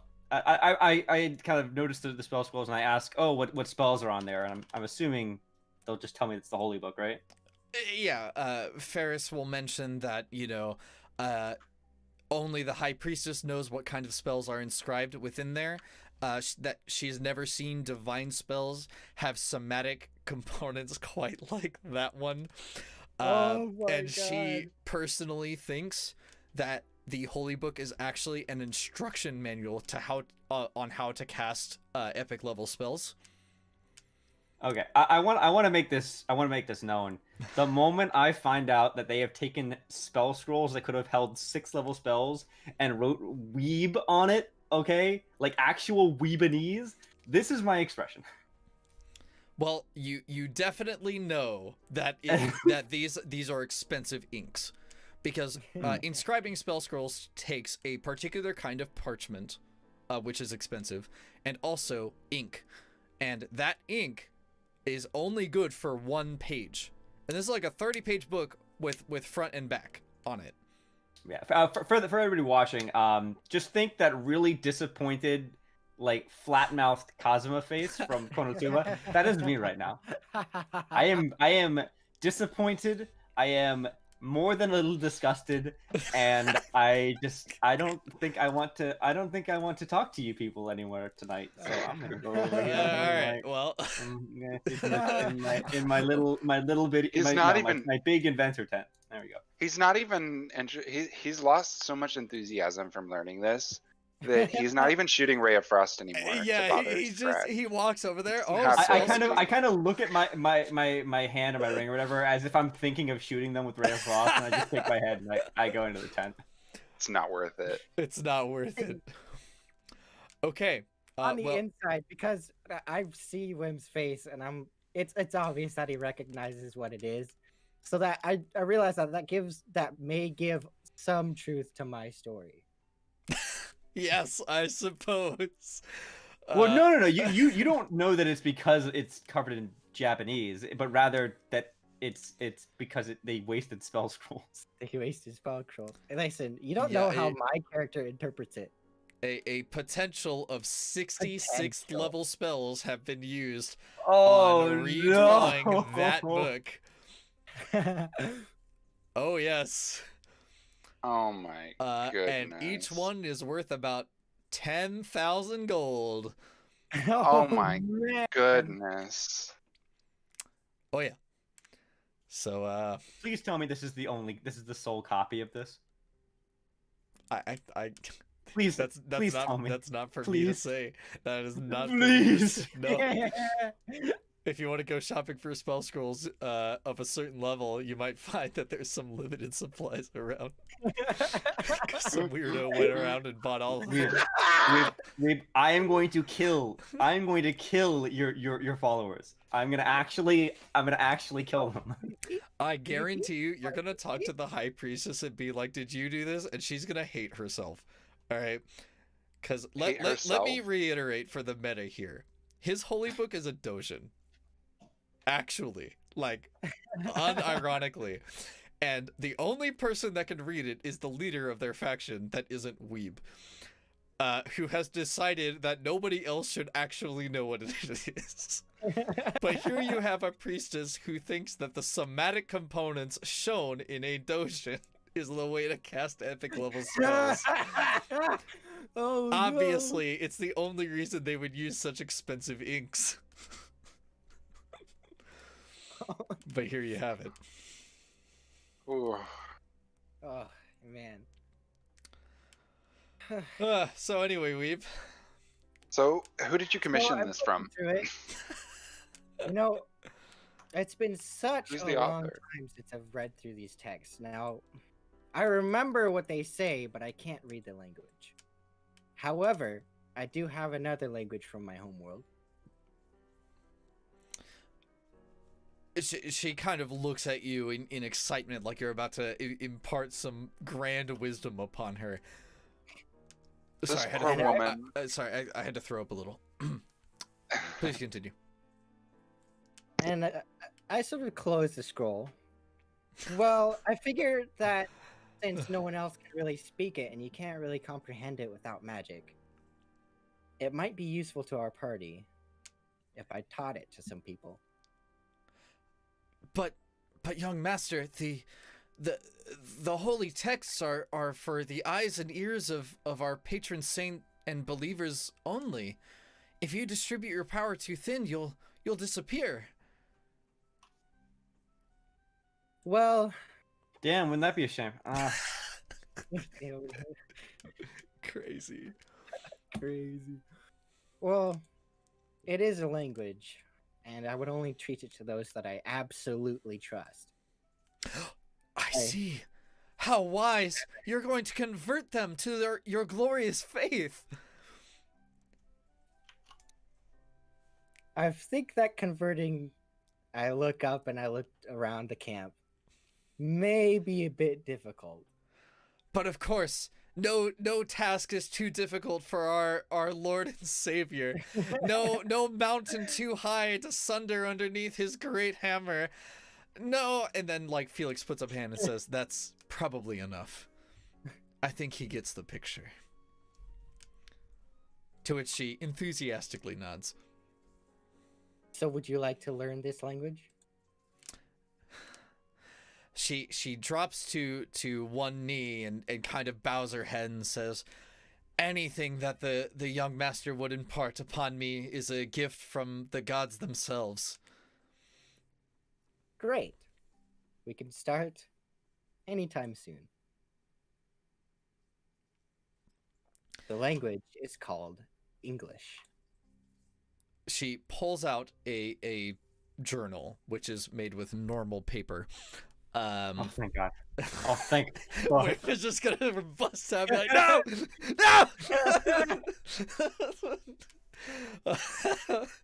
I can come in like the Kool-Aid man out of my tent. Yeah, she pulls out normal paper and then attempts to write English in common, which is basically the same language.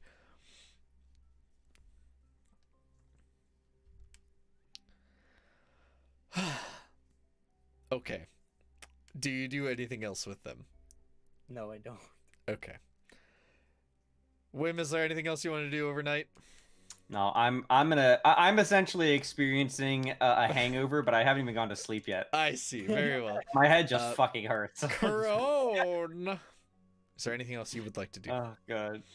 Well, that's basically what I've been doing. Is I've continued the conversation with Kai and Goldpiece because I feel like they deserve to be at least a little bit included because they're like members of the party. I mean, Annabelle and Wanderer are kind of super boring, but Kai and Goldbeast Hey, have even my less waifu. story. Well, they have even less like involvement, and they're basically just following us around because that's, I guess, the best thing for them to do right now. So I just wanted to make them feel a little included. Well, just like you. Well, you missed out on our romantic love story in the back. Oh Baxter yeah, ship. yeah. The romantic love story uh, where she jumped onto a roof and then you failed not once but twice to follow her. You're gonna shut your filthy mouth about that. And We don't come speak with of you, that. Annabelle. Oh my bones. Oh, hold on, I'll do it again. Oh, Oh, my other ass! bones. My ass! My leg day. My Oh, perch shouldn't no. have skipped leg day. Fuck. All right. So, I will go ahead and call the session here. Since again Mia's not feeling too good, the NPCs will discuss among themselves who they think among us who they think should go. And they more or less conclude that it should be Kai, Goldpiece, Annabelle, and Felix.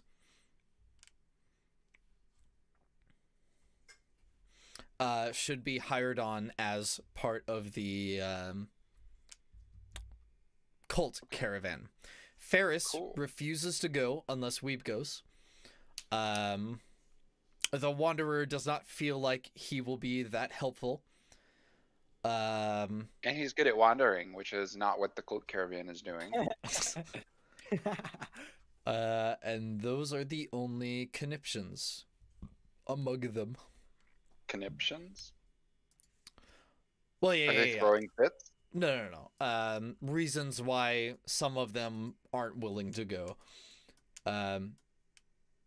Just again, namely, Ferris does not want to go without Weeb, and the Wanderer does not feel that he will be that useful. Okay. That's fun. Indeed. All right, so how did we enjoy today's session? It contained an acceptable amount of Chad Thundersnake, though not as much as I would have liked. I see. My sincere apologies. Chad Thundersnake is also learning English. I've really grown quite attached. I'm glad. Thinking about the snake just starts speaking English. Now I want D&D He karaoke can't time. speak language. We'll see about that, Kiwi. Do we have to sing D&D songs? No. Are there Oh. D&D songs? Yes. I'm sure there's at least one. There was I'm a sure. D&D TV show for a little while. Okay, What? so we should karaoke Yes. the theme song for that. Oh, Link? yes. It was an old cartoon. It was awful. Links? No, don't worry about it. Also, wow, I've been on Twitter for an entire year. It's crazy, actually. Twitter.com. Yeah, my twitter.com has been around for a whole year, and I didn't post on it until like August. Holy Yeah, crazy. All right, well, I wanted to thank everybody for showing up. It's always a lot of fun. Kind of feels bad that I don't know. I really don't like having like the deep conversation about like the health of the campaign or whatever. In the middle of session time, but I'm glad we did have it. Feels bad that I had to take up session time for it though. So What were we going to do at that time anyway? Not answer questions about what we wanted to do? Tilted. So I'm just that being real. be that as it may. Now we're gonna be more assertive. I think I will put a little bit more into the campaign just so you guys can feel like what I'll probably do is try and make it less open-ended, which makes me I know, it scurry hurts on the you. inside. But I'll make sure that the rails on the train are a little bit more secure. Yeah, I mean those wheels were really looking like they were wobbling. Yeah, to they us. And I know you know where the train is going, but it's the passenger feelings of security. Okay. But- Thank you. Input dungeon. I mean, Master. it's not like- Ascending to Super Saiyan 2? What the What? What? You done going Super Saiyan? No. So Hey, I'm the only one that goes super here. yeah, okay, whatever. My Okay. Listen, no, you're the only one who can't go super. You know why you know why? You know why that is? Because every single one of us, except for you, credited Mama on your review stream. I had to remind you. I don't. What? That's right. Okay. Now that he completely knows what I'm You already talking forgot about, again. I think we're all set. Yeah. So I'll probably just remove some of the loose plot threads and basically just be like, oh yeah, they were resolved overnight. Lamau. And kind of focus in a little bit more. I will probably continue to introduce NPCs as I see fit based on what the party wants to do. So that, once again, because like, you know, even if you're cool with the roleplay being a little bit more streamlined, I still don't want you to feel like your characters have to be built in a certain way in order to function as a party, because I think that's super lame. Just built different. Your characters should definitely reflect how they act in roleplay as they do in combat. I think that's about it. So, with lasting remarks, please go visit Kiwi Dololi at twitch.tv/Kiwi Dololi. She's very nice and sing very good. It's also really funny when she starts crying. So, please go bully her on my behalf every time she streams. Thank you, thank you. And also, I would like to announce that we're gonna do a sing-song collab one of these days. And now that I've announced it publicly, she can't say no, because then she'll be a jerk. And she'll never do that. When did you agree to this? Literally right now. She also called me very cute, which is absolutely accurate. I have a clip of it.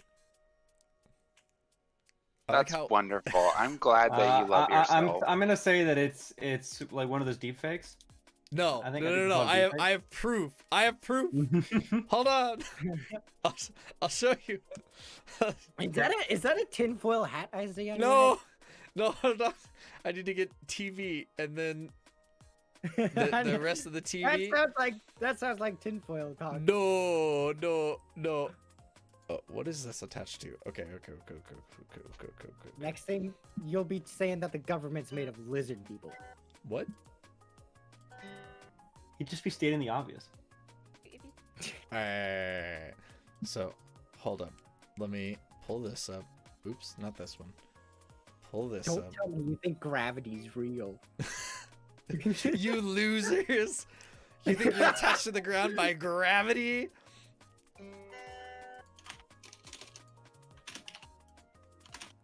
Gravity truther.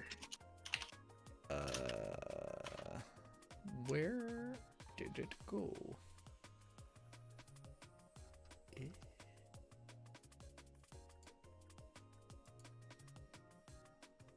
Oh, here it is. Okay. All right. You guys see this? You guys see this? All right. Look at this excellent clip that I took. If you type in Kagerou in YouTube, you can probably Oh, find it's his so channel. nice. He's a really I if you definitely type in clicked on it. Kagerou in YouTube, you can probably find his channel. He's a really cute. If you type in Oh Kagerou- god damn it. I missed where she said cute. But very well. That's actually what she said. It is truth. It is truth. Actually happened. Also, look at her. Look at how nice she is. All right. Now that I'm done being a huge loser, I'll go ahead. Oh, it's Kagerou! Oh, it's Kagerou! Kagerou! Let's Okay. Kagerou.